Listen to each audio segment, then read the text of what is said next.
जय हिंद जय भारत दोस्तों, स्वागत है आपका टैक्सेशन की दुनिया में और आपके फेवरेट चैनल CS वाला पर। दोस्त कैपिटल गेन का पार्ट 1 हमने लास्ट वीडियो में कंप्लीट किया था बेसिक बातों के साथ। लेक्चर में आपको बहुत मजा आया था और पार्ट 2 में हमने बोला था एडवांस वाली प्रॉब्लम्स हम लोगों को डिस्कस करनी है।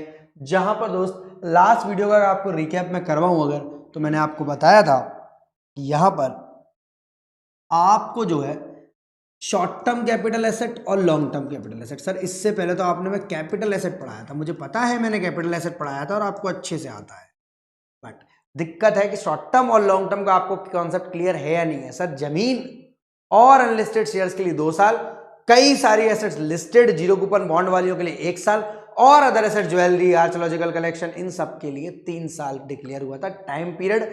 इन वाले टाइम में अगर ये एसेट्स रहेंगी इससे कम तो short term otherwise long term मानी जाती है। इसके अलावा ट्रांसफर की डेफिनेशन हमने तब पढ़ी थी, आज हम पढ़ेंगे कौन सी चीजें ट्रांसफर नहीं होती है, यानी certain transactions are not regarded as transfer. Like मैं अगर कोई कैपिटल एसेट आपको दे रहा हूं और आप मेरे रिलेटिव हैं, कौन से रिलेटिव, दूर के रिश्तेदार नहीं, बहुत करीब के रिश्तेदार, ब्लड रिलेशन टाइप के, तो उस केस में ये ट्रांसफर नहीं माना जाएगा। इस चैप्टर की linkage income from other source के संग और थोड़ी थोड़ी पीजीबीपी के साथ भी है।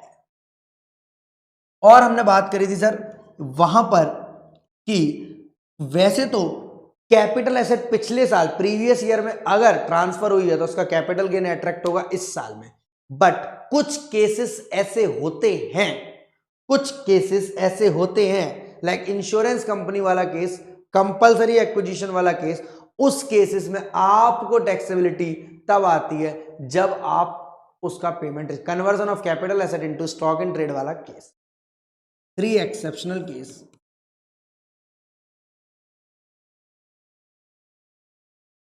जिनके बारे में आज फिर दोबारा से हम चर्चा करने वाले हैं। आफ्टर दैट दोस्त आपने वहां पर जो बेस पढ़ा था उसमें आपने ये पढ़ा था कि आप अगर किसी कैपिटल एसेट को डेप्रीशिएट लगाते हो तो वो short term capital gain arise करती है, जिसकी आज पूरी प्रॉब्लम्स हम यहां पर डिस्कस करेंगे। इसके अलावा शेयर्स एंड सिक्योरिटीज की थोड़ी बहुत बातें पढ़ी थी और बाकी डिटेल में चर्चा आज करने वाले हैं, जहां आपका favourite topic bonus share, right shares और एग्जेम्पशंस को हम पूरा इग्नोर कर चले तो जो हम आज पढ़ने वाले, तो आज क्या क्या पढ़ने वाले, कुछ पिछले टॉपिक से रिलेटेड और कुछ इस टॉपिक से रिलेटेड। तो sir not regarded as transfer वाला चीज, ऐसे ट्रांजेक्शन जो आपके ट्रांसफर माने नहीं जाते, इसलिए कैपिटल गेन भी अराइज नहीं होता। अब इस केस में दिक्कत आएगी सर कॉस्ट ऑफ एक्विजिशन, जब वो ट्रांसफर ही नहीं है तो कॉस्ट ऑफ एक्विजिशन जब दूसरा पर्सन जिसको मिली है वो अगर बेचेगा तो क्या होगा, तो cost of acquisition to the previous owner. दोनों टॉपिक आपस में रिलेट करते हैं, दोनों एक साथ ही पढ़ाए जाएंगे। इसके अलावा कहानी शेयर्स से रिलेटेड, डिवेंचर से रिलेटेड, या कह लो शेयर्स एंड सिक्योरिटीज से रिलेटेड कहानी, जीरो कूपन बॉन्ड, इस पर शॉर्ट नोट आ सकता है आपका प्योर थ्योरी वाले बच्चों के लिए। आपको एग्जेम्पशंस पढ़नी है यहाँ पर, सर्टेन इंडिविजुअल एंड HUF को और कई बार सभी पर्संस को यहाँ पर एग्जेम्पशंस दी हुई हैं दोस्त। और यहाँ पर आप पढ़ेंगे compulsory acquisition under any law वाले केस में किस तरह compensation full value of consideration बनता है, और अगर इनहेंस्ड कंपनसेशन मिलता है तो उसकी क्या चर्चा होती है। ये बेसिकली पॉइंट हमारा मेन सोर्स जो हमारे न्यूमेरिकल बेसिस पर चैप्टर पर क्लिक होते हैं। फटाफट से देरी ना करते हुए हम लोग by virtue of transaction not regarded as transfer, सबसे पहला टॉपिक सेक्शन 46 एंड 47। देखो आपको पूरी बात पता है, कैपिटल गेन आपका 45 से 55 तक बात करता है, यानी सेक्शन 45 में चार्जेबिलिटी आती है, 55 तक चलता है, जहां आपका कॉस्ट ऑफ एक्विजिशन के बारे में, कॉस्ट ऑफ इंप्रूवमेंट के बारे में, शॉर्ट टर्म कैपिटल गेन किस तरह निकलता है, लॉन्ग टर्म कैपिटल गेन किस तरह निकलता है, इंडेक्सेशन का बेनिफिट कैसे ले सकते हो, 50C आपका जो सेक्शन है, 50CA आपका जो सेक्शन है, सभी बारे बात करता है। वहीं पर आपका 46(1) में लिखा हुआ है any distribution of capital asset in the event of liquidation by a company to its shareholder shall not be treated as transfer in the hands of company। ये बात लिखी हुई है कि भाई अगर कंपनी खत्म होने जा रही है और अपना शेयर होल्डर को पेमेंट देती है, क्योंकि कंपनी खत्म हो रही है, एसेट्स के रूप में पेमेंट दे सकती है, तो उसको हम ट्रांसफर नहीं माने। पर ये बात पूर्ण रूप से सच है या नहीं है, ये आप आगे चर्चा करेंगे इस पर न्यूमेरिकल बेसिस।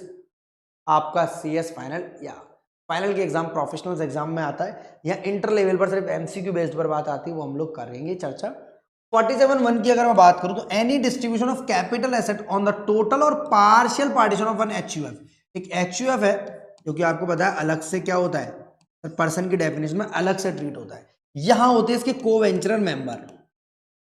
HUF या तो आधी तरह खत्म हो रहा है पूरी तरह, आधी तरह पूरी तरह क्या होता है, या तो किसी HUF में से मेंबर को यहां पर एसेट मिल रही है जो कि कैपिटल एसेट है, किसी को लैंड एंड बिल्डिंग मिल रही है, किसी को ज्वेलरी मिल रही है, किसी को ड्राइंग्स पेंटिंग्स मिल रही है, किसी को इन्वेस्टमेंट्स मिल रहे हैं शेयर्स के, तो डिस्ट्रीब्यूशन हो रहा है। HUF अगर इनको दे रही है तो आपस के ही लोग हैं, ऐसे केस में ट्रांसफर नहीं माना जाएगा। ये दो है अलग अलग, इंडिविजुअल है, को पार्टनर्स अपने आप में, और ये HUF है, पर इस केस में ट्रांसफर माना नहीं जाएगा। MCQ बेस्ड पर ये बहुत इंपॉर्टेंट है। या फिर डायरेक्ट क्वेश्चन आ सकता है, certain transaction not regarded as transfer. Write down, होते बहुत सारे हैं, बट जो आपके काम के मैंने यहाँ लिखवा दिए।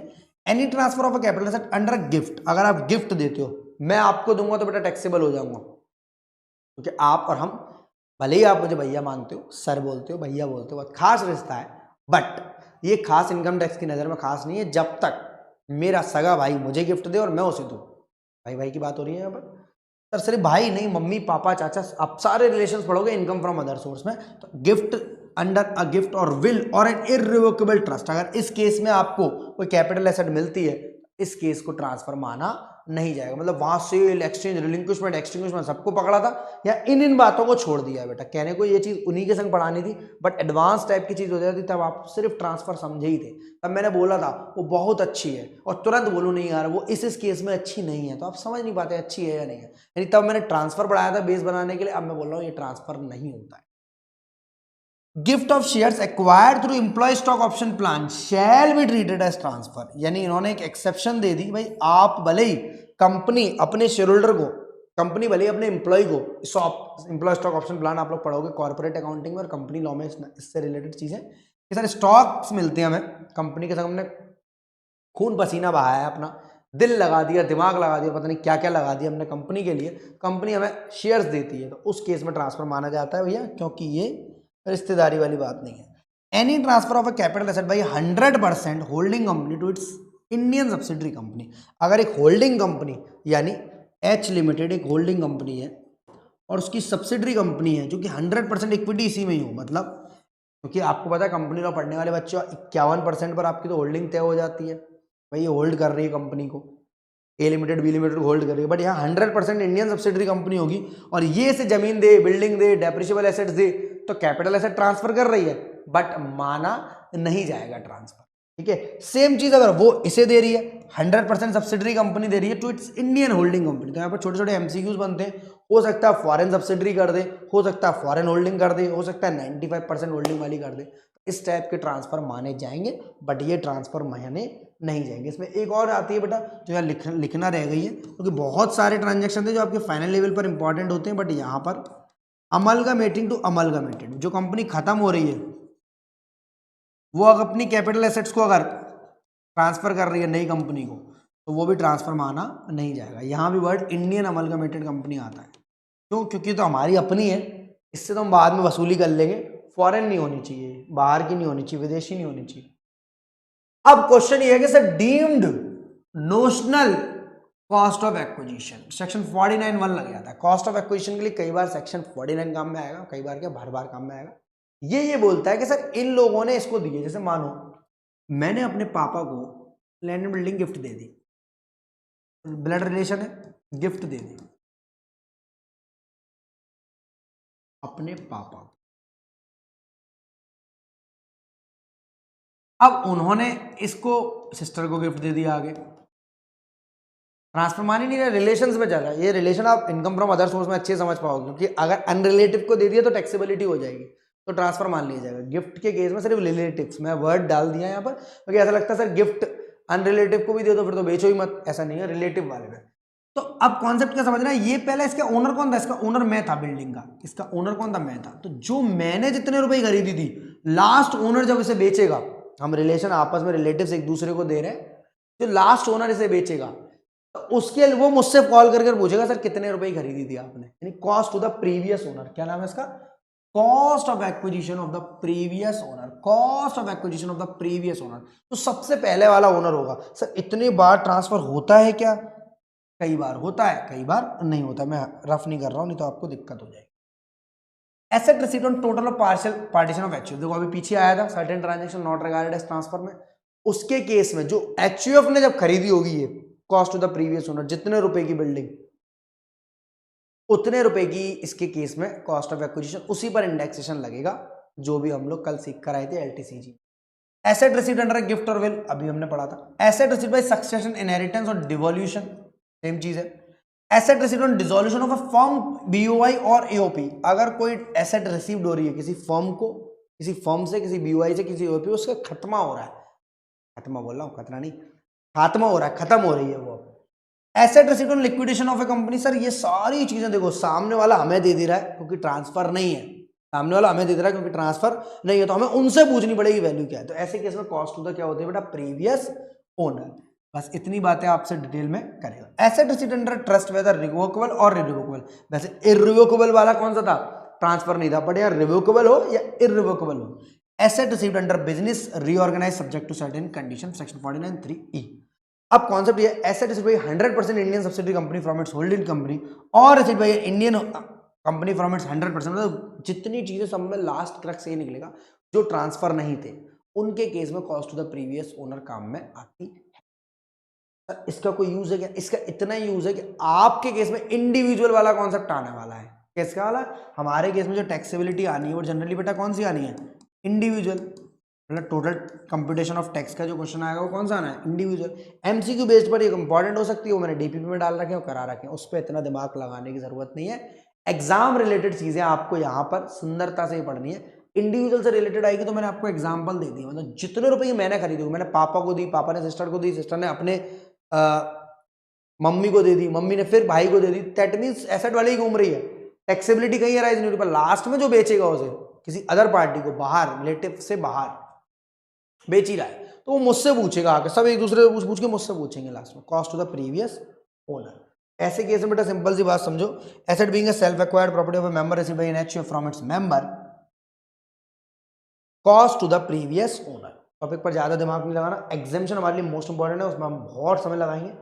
अब अगली बात करो sir, capital gain on transfer by way of compulsory acquisition, हमारे लिए इंपॉर्टेंट टॉपिक हो सकता है क्योंकि हमारे प्रैक्टिस क्वेश्चंस में भी इसको डाला गया, डीपीपी में डाला गया और यहाँ भी कराऊंगा। सेक्शन 45(5), जरूरत तो बिल्कुल भी नहीं है सेक्शन को याद रखने की, बट ये लगता कब है sir, when the transfer of a capital asset other than urban agriculture land is by way of compulsory acquisition under any law। Sir urban agriculture land को हटाने का मतलब क्या है, अभी डिटेल में देखिए। सबसे पहली बात समझो, अगर कोई कैपिटल एसेट अगर कोई आपकी कैपिटल एसेट जो कि जमीन ही है मानो, पर अर्बन एग्रीकल्चर लैंड नहीं है, उसको अगर गवर्नमेंट कंपलसरी एक्वायर कर रही है, when a capital asset is transferred and the consideration of transfer is to be determined or approved by central government, not by a state government or the RBI, tax treatment of initial compulsion received is as follows। हमारी जमीन ले ली government ने, मैंने कहा यार हम नहीं देना चाह रहे, मैंने कहा नहीं नहीं नहीं नहीं नहीं हमें तो चाहिए यही वाली, हमारा मन इस जमीन पर आया है, हमें चाहिए, तो हम जो कंपनसेशन डिसाइड कर रहे हैं इतना पैसा तुम ले लो, इनिशियल कंपनसेशन, क्योंकि हम उस पर अगर लिटिगेशन करेंगे आगे बढ़ेंगे तो कंपनसेशन बढ़ भी सकता है, उसके बाद में ट्रीटमेंट देखेंगे। सबसे पहले जो उन्होंने डिसाइड किया, हमने बोला 50 लाख, उन्होंने बोला नहीं 40, हमने बोला चलो 45 में, कुछ इस तरह से हमारे मसले डिसाइड वही कर रहे हैं। हम तो घर बैठे बस अनुमान लगा रहे हैं गवर्नमेंट कितना देगी, हो सकता है ज़्यादा भी दे दे, हो सकता है कम भी दे दे, कम लग रहा है तो आगे बढ़ो। टोटल कंपनसेशन और कंसिडरेशन रिसीव्ड और रिसीवेबल मतलब वो पैसा जो आपको अभी या मिला है या मिलने वाला है, total full value of consideration. यहाँ पर सेल कंसिडरेशन या फुल वैल्यू ऑफ कंसिडरेशन में क्या रखेंगे बेटा, टैक्सेबिलिटी सेम ही आएगी, वो कंपनसेशन टोटल या मिल गया या मिलने वाला है। Cost of acquisition, cost of improvement, sir cost of improvement का हमने जमीन की बात करा नहीं, घर आ रहा है आपका तो बीच में, घर तोड़ देगी गवर्नमेंट, हाईवे बनाना है। एज यूजुअल मतलब इंडेक्सेशन, अगर 2 साल से पुराना है तो इंडेक्सेशन ले सकते हो। Expenditure on transfer, legal expenditure incur to recovered claim shall be allowed as reduction. Legal expenditure को माइनस किया गया, चाहे हम ये वाला कंपनसेशन ले या आगे वाला compensation. Taxable in the year when such compensation और part thereof is first received, यानी आपके लिए टैक्सेबिलिटी कब आएगी, मैंने बोला था ना स्पेशल केसेस है 3, इंश्योरेंस वाला, conversion of capital asset into stock and trade और कंपलसरी एक्विजिशन। यानी ये ट्रांसफर तो भले ही पिछली साल हुआ, पर जब कंपनसेशन फर्स्ट टाइम मिलेगा हमारी टैक्सेबिलिटी तभी अराइज होगी, हमारी टैक्सेबिलिटी तभी अराइज होगी, हमारी टैक्सेबिलिटी तभी अराइज होगी। दैट मीन्स 3 बार बोल रहे हैं सर, समझ में आ गया? सारा केस गेम वही है, सेल कंसिडरेशन की या cell consideration, cost of acquisition, cost of improvement, अगर इंडेक्सेशन वाली तो इंडेक्सेशन, एक्सपेंस ऑन ट्रांसफर ऊपर से माइनस हो जाते हैं, और टैक्सेबिलिटी आएगी जिस साल कंपल्शन रिसीव्ड होगा। इस टाइप के क्वेश्चन एमसीक्यू बेस पर पूछे जाते हैं। हमने तो बड़ा सा क्वेश्चन रखा हुआ है इसके लिए करने के लिए, ताकि 6 से 8 नंबर का पूछा जाए तो आपको पूरे नंबर आए।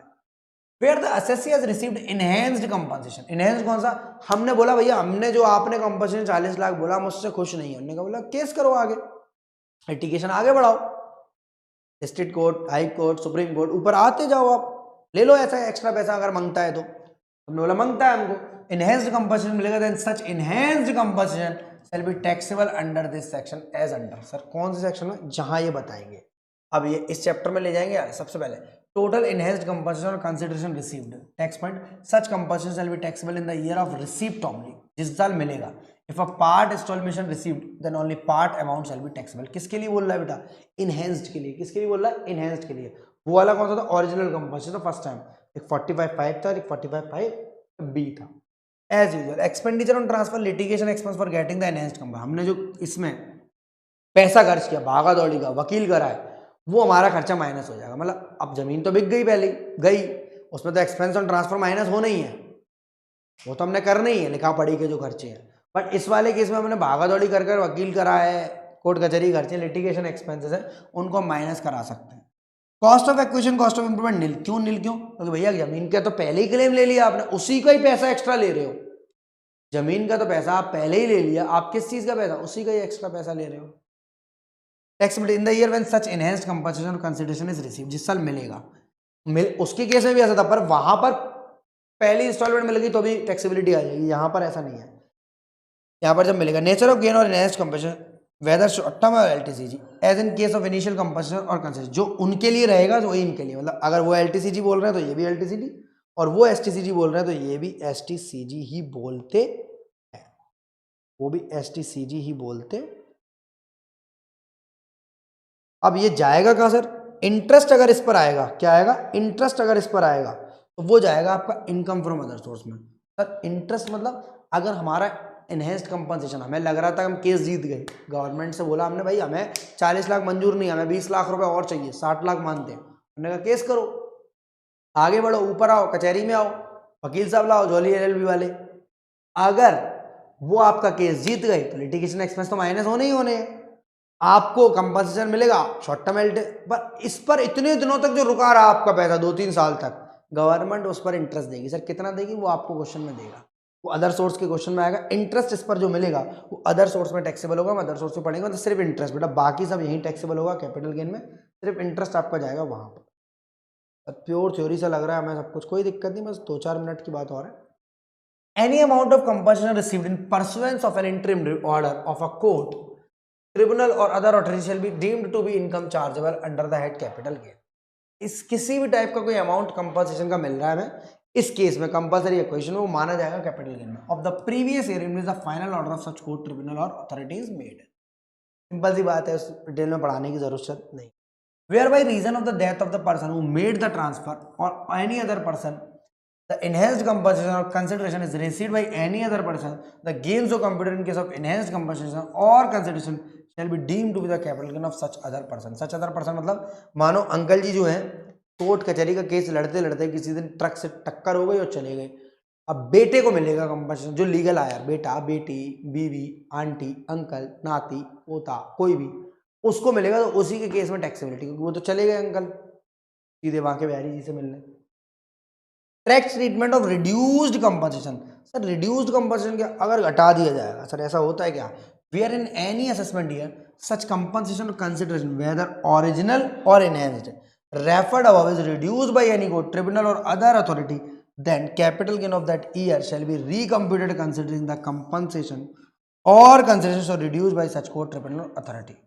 आना ही नहीं एग्जाम में, या लिख दिया, लॉ का पार्ट है, अलग से इन्होंने सेक्शन बोला है। हमारे केस में एनहेंस्ड आना है और नॉर्मल आना है, क्योंकि सेम टॉपिक बेटा प्रोफेशनल एग्जाम में भी तो वहां पर इतना डिटेलिंग में जाता है, क्योंकि लॉ है। डायरेक्टली मैं एक चीज को कट कर एक चीज को नहीं पढ़ा सकता, चीजें कंप्लीट, बट मोस्ट इंपॉर्टेंट बार बार आपके लिए बोलता रहूंगा। जो चीज मोस्ट इंपॉर्टेंट है वो आपके लिए मोस्ट इंपॉर्टेंट रखी है। अब आ गया हमारा सर फेवरेट वाला क्वेश्चन। सर फेवरेट क्यों है? बात समझना। सुनील के पास एक हाउस प्रॉपर्टी है जो कि 7 जुलाई 1995 पिताजी वाला जन्मदिन है, 7 जुलाई, पापा का बर्थडे, हैप्पी बर्थडे पापा जी। 3 लाख रुपए ही income improvement expenditure on such house property 70,000। इन्होंने इंप्रूवमेंट कराया 70,000 का, बट इंप्रूवमेंट कराया 16 अगस्त 2000। तो अगर फेयर मार्केट वैल्यू 350 ऊपर 370 से ऊपर निकली था, 370 का मतलब क्या है? 3 लाख में मैंने खरीदी है जमीन, सुनील ने 70,000 का इंप्रूवमेंट कराया। अगर 1 अप्रैल 2001 को 370 से ऊपर निकली तो हम 370 से ऊपर वाली ले लेंगे, उसी पर इंडेक्सेशन बेनिफिट्स लेंगे। कॉन्सेप्ट समझ में आ रहा है नहीं आ रहा है? बट क्या हम फिर इस 70,000 पर अलग से इंप्रूवमेंट का इंडेक्सेशन लेंगे? मुझे याद दिलाओ। नहीं सर, 1 अप्रैल 2001 से पहले वाले इंडेक्सेशन सारे बेकार है, इंप्रूवमेंट सारे बेकार है। इंडेक्सेशन बोलो, इंप्रूवमेंट कोई भी काउंट नहीं किया जाएगा। आप एक घर के ऊपर 2 कमरे बनाओ, 2 कमरों के ऊपर और 2 कमरे बनाओ, अगर आपने 95, 96, 97, 98 नॉन तो 1 अप्रैल 2001 से पहले 31 मार्च 2001 को बनवाया तो भी किसी काम का नहीं है, क्योंकि आप 1 अप्रैल 2001 की फेयर मार्केट वैल्यू लेते हो अगर ज्यादा होती है। 50,000 का 17 जुलाई 2010 में, हमारे चाचा जी का बर्थडे है। सर पापा चाचा सबके बर्थडे हैं क्या? हाँ। ये करिए आपने 2010 से 2011 में इम्प्रूव। इसका इंडेक्सेशन, क्योंकि लास्ट वीडियो में हमारे जो थे इंडेक्सेशन ऊपर नीचे हो गए थे, तो मैंने अपने से दिया था, यहाँ मैंने पहले से लिख रखे हैं। ठीक है सर, एग्जाम में मैं याद कर जाने बिल्कुल भी नहीं, यहाँ पर 2010-11 का जैसे मैंने लिखा है ऐसे ही आपका एग्जाम लिखेगा। 22-23 का आपको याद ही है, 331 से मल्टीप्लाई करना है, 167। 13-14 का है 220। 13-14 का क्या मतलब है? देखो इस क्वेश्चन में यही है। अब फेयर मार्केट वैल्यू 1 अप्रैल 2001 के 4.5 लाख, यानी हम इंडेक्सेशन किस पर लगाए? 4.5 लाख पर लगेगा। कॉस्ट ऑफ एक्विजिशन 4.5 लाख हो जाएगी हमारी 1 अप्रैल 2001 वाली। कॉस्ट और fair market value whichever is higher, cost तो 3 लाख है, इंप्रूवमेंट 70,000 है, 370 से ज्यादा क्या होता है? 4,50,000। 4,50,000 रुपये हम ले लेंगे indexation benefit cost of acquisition. 16 अगस्त 2013, और इस पर बेटा अलग से इंडेक्सेशन, ये 50,000 पर अलग से ये इंप्रूवमेंट की कॉस्ट ये होगी, क्योंकि ये 2001 के बाद की है, ये जुलाई 2010 की ना, 10-11 की, इस पर अलग से। 16 अगस्त 2013, 16 अगस्त 2013 का मतलब कौन सा ईयर हो गया? फाइनेंशियल कौन सा हो गया sir? 13-14, 2013-14, 2013-14, 16 August 2013। Such properties compulsorily acquired by government and compensation decided 11,50,000। ये हमारा क्या है? कंपनसेशन जिस साल हमें तय हुआ है, मिलेगा जब तब की तब देखी जाएगी। बट अगस्त 2013 में, यानी मुझे बताओ पहली बार टैक्सेबिलिटी कब आएगी? सर प्रीवियस ईयर 13-14 में आनी चाहिए। सर पर हमारे क्वेश्चन में तो हर एक में 331 ही करना मल्टीप्लाई। अब तक आप 331 करके आए थे, इस बार आपको 220 से करना पड़ेगा। अब तक आप इंडेक्सेशन निकालने के लिए 331, क्योंकि सारे काम 22-23 में हो रहे थे। यहां पर सर फिर क्वेश्चन क्यों आया है? क्योंकि बेटा इसको जो कंपनसेशन मिल रहा है वो 2 जून 23 को मिल रहा है, वो 31 मार्च 23 को और 2 जून 23 को, मतलब एक इंडेक्सेशन मतलब जो बेनिफिट्स जो आपकी टैक्सेबिलिटी अराइज हो रही है वो 31 मार्च 2023 को हो रही है, यानी 22-23 में कंपनसेशन आपको रिसीव हो रहा है। तो इतनी साल बाद, 10 साल बाद, हाँ भैया ऐसे ऐसे होता है। ठीक है, 20% मिल रहा है, पर बाकी का 2 जून 23 मतलब 1.5 महीने बाद मिल रहा है। समय लग गया होगा, सरकारें बदल गई होंगी, स्टेट गवर्नमेंट में दिक्कत आ गई होगी, ऐसे केस में ये वाली दिक्कत रहेगी। हमें यहाँ पर कैसे करना है कि कंप्यूटेशन ऑफ, सबसे पहले बताओ लॉन्ग टर्म करूंगा या short term? Computation of capital gain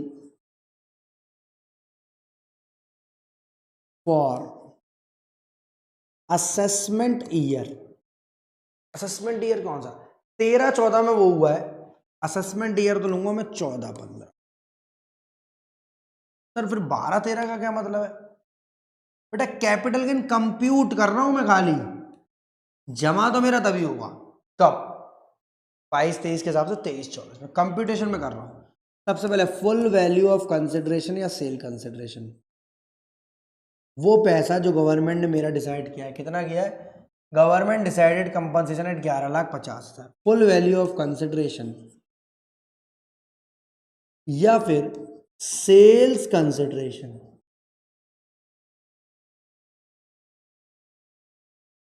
full value of consideration या फिर सेल्स कंसिडरेशन कितना? 11,50,000। क्या इसमें कोई एक्सपेंस ऑन ट्रांसफर कहीं दिख रहा है पूरे में? देखो जरा, 1,000 का, 5,000 का, 10,000 का, कहीं कहीं कहीं कहीं कहीं सर ये दिख रहा है, दिख रहा है नहीं बेटा, ये एनहेंस्ड कंपनसेशन का, इसको अलग से माइनस करेंगे। लिटिगेशन एक्सपेंस एनहेंस्ड का है, बच्चों से गलती हो जाती है, यहां पर कोई एक्सपेंस ऑन ट्रांसफर नहीं है।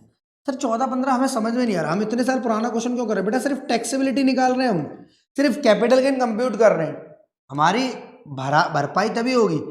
इसमें से कुछ भी लेस नहीं करा तुमने, 11,50 का 11,50 आ गया। लेस क्या क्या करोगे? इंडेक्स कॉस्ट ऑफ एक्विजिशन किस पर? 3 लाख पर लगाओगे, 370 पर लगाओगे, या 450 पर लगाना सही है? सर 4 लाख, सब पीला ही पेन ले लिया है आपने और ये लो ही कंटेंट है। 4 एक जैसे लिख रहे हैं। अब ये क्या है? 4,50,000, तो less indexed cost of acquisition, क्या नाम है बेटा इसका? Indexed cost of acquisition. Index cost of acquisition बेटा किस पर लूं? Fair market value on 1 April 2001 whichever is higher. Higher कौन सा है? यही 4.5 लाख। मल्टीप्लाई 331 से करूं क्या? नहीं कर सकते सर। 13-14 के फाइनेंशियल में जो इंडेक्सेशन चल रहा था 13-14 में, क्योंकि ट्रांसफर कब हुआ है? 13-14 में। आपने compulsory acquisition under any law को ट्रांसफर बोलते हैं, 13-14 में ट्रांसफर हुआ है, तो 220 से मल्टीप्लाई करना पड़ेगा। डिवाइड किससे करना पड़ेगा मुझे बताओ? डिवाइड किससे करना पड़ेगा सर मुझे बताओ? 167 से नहीं बेटा, वो तो उसके लिए लिख रखा उन्होंने, इंप्रूवमेंट के लिए। यहां करना पड़ेगा 100 से। ओ सर 1 अप्रैल 2001 में तो 100 याद हो गया, मैं 100 ही करना है सर। वो नहीं देगा कि एग्जाम में दे भी सकता है। अब दिक्कत मुझे ये है कि यहाँ पर कैलकुलेटर दिक्कत करेगा, तो 1 मिनट के लिए बस। वैसे तो मैं यही निकाल दूँ, 2 जीरो से 2 जीरो उड़ा दो, 4500, 90,000। ठीक है सर, नहीं निकाल पा रहे हैं, दिक्कत हो रही है। चलो भैया,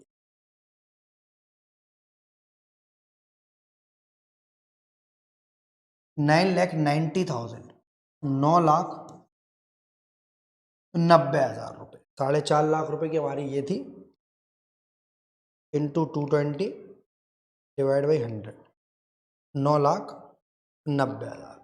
अब इंडेक्स कॉस्ट ऑफ इंप्रूवमेंट भी घटा दो सर यहां पर।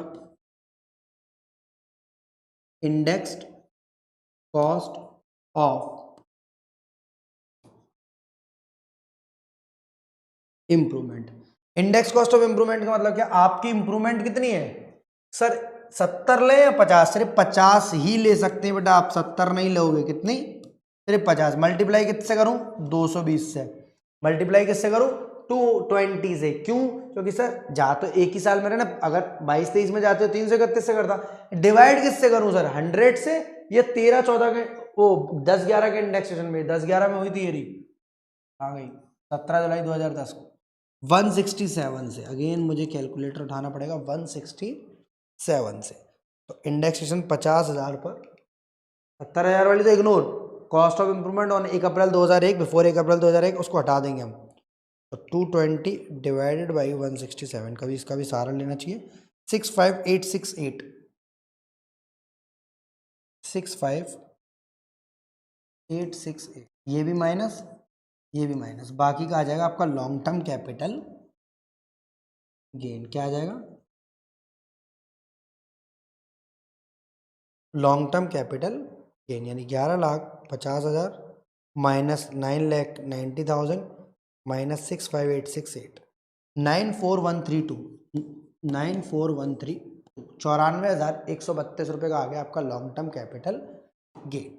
अब कॉन्सेप्ट ये है कि सर बस यही कहानी खत्म हो जाएगी, नहीं नहीं सर, लेकिन मिला तो सिर्फ 20% है बेटा, ऐसा कुछ नहीं लिखा था कि मिलेगा 20 या 10। जिस साल मिलेगा तो मैं कंपनसेशन, उस साल टैक्सेबिलिटी अराइज, आपको पेमेंट जमा करना पड़ेगा। तो ये जो पेमेंट जमा करना है, कंप्यूटेशन यहाँ पर हुआ है, पर ये जमा कब करना है? 31 मार्च 2023, यानी previous year 2023-24 and assessment year 2000 previous year 22-23। यार क्या हो क्या गया सर, आज आपको पूरे चैप्टर में 22-23 पढ़ाया आपने, असेसमेंट ईयर 23-24 में। ये तो आपका कैपिटल गेन ये वाला जमा होगा, but enhanced compensation is declared by the government 2 lakh रुपए और 2 लाख मिलेंगे, जिसमें इन्हें 11,000 रुपए का लिटिगेशन एक्सपेंस माइनस हो जाएगा, ये वाला माइनस, यानी सिंपल सी टैक्सेबिलिटी 2 लाख में से 11 आ जाएगा 1,89,000, जो कि मिला है 18 अगस्त 2024। 18 अगस्त 2024 का मतलब क्या होता है? प्रीवियस ईयर 24-25 या 23-24 सर, 18 अगस्त 2024, 24-25। इसके लिए जो 1,89,000 का लॉन्ग टर्म कैपिटल गेन है, वो आपका टैक्सेबल होगा 24-25 में।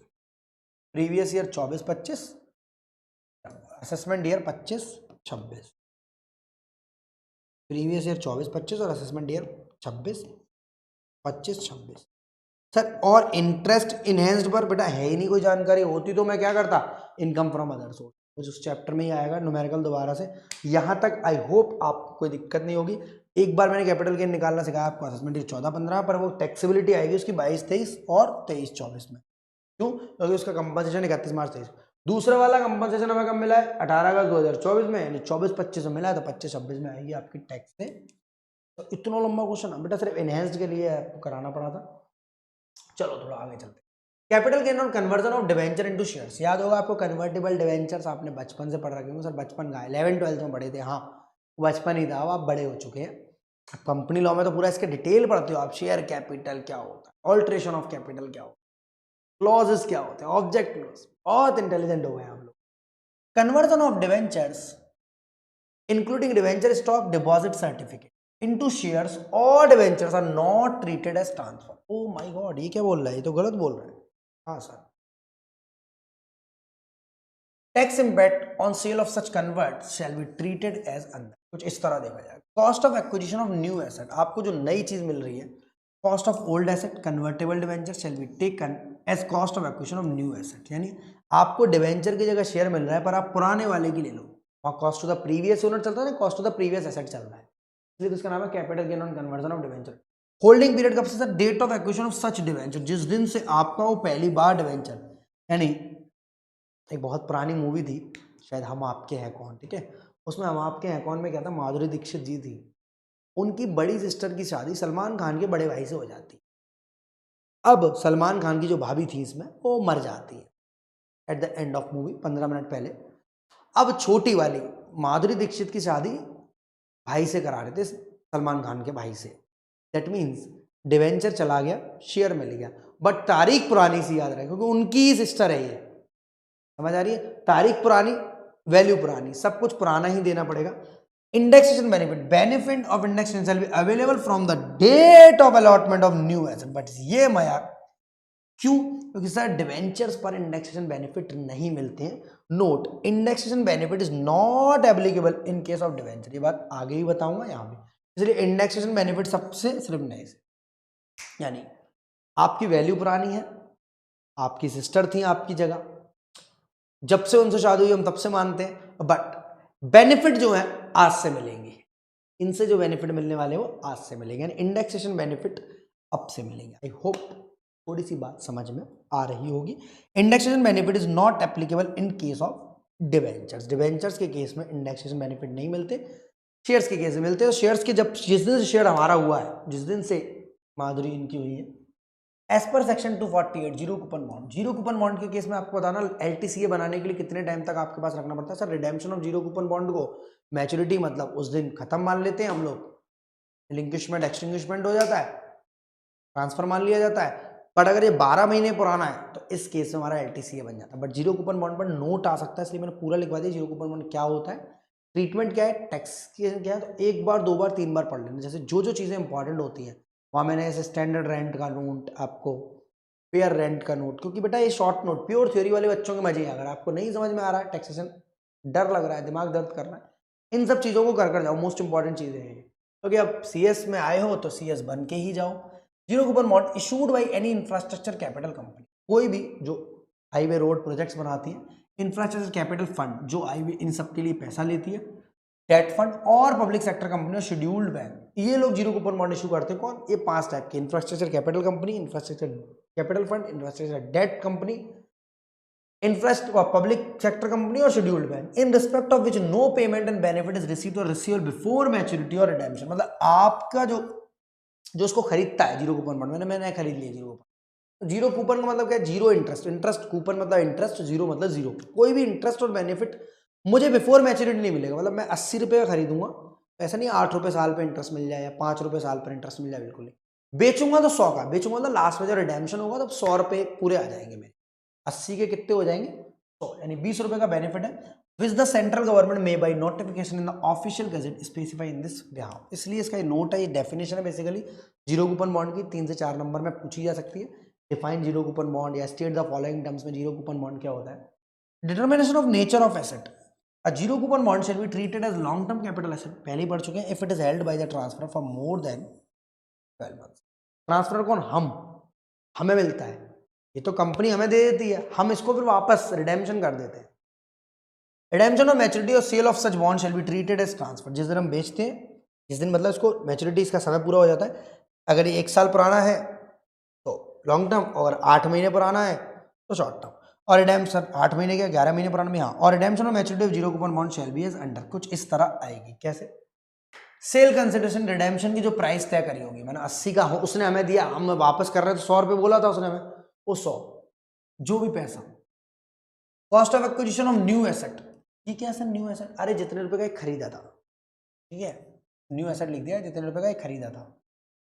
Determination of nature of asset, long term capital asset if it is held for more than 12 months, अभी पीछे पढ़कर है। Indexation benefit shell not be available, यानी भले ही 12 महीने बाद बड़ी हो जाती है, बराबर की हो जाती है, संग खड़ी हो जाती है, बट डिवेंचर्स को नहीं दिया तो शायद इनको भी नहीं दिया, बॉन्ड्स को भी नहीं दिया, डिवेंचर्स को नहीं दिया शायद बॉन्ड्स को भी नहीं दिया, सेम से होते हैं, तो शैल नॉट बी।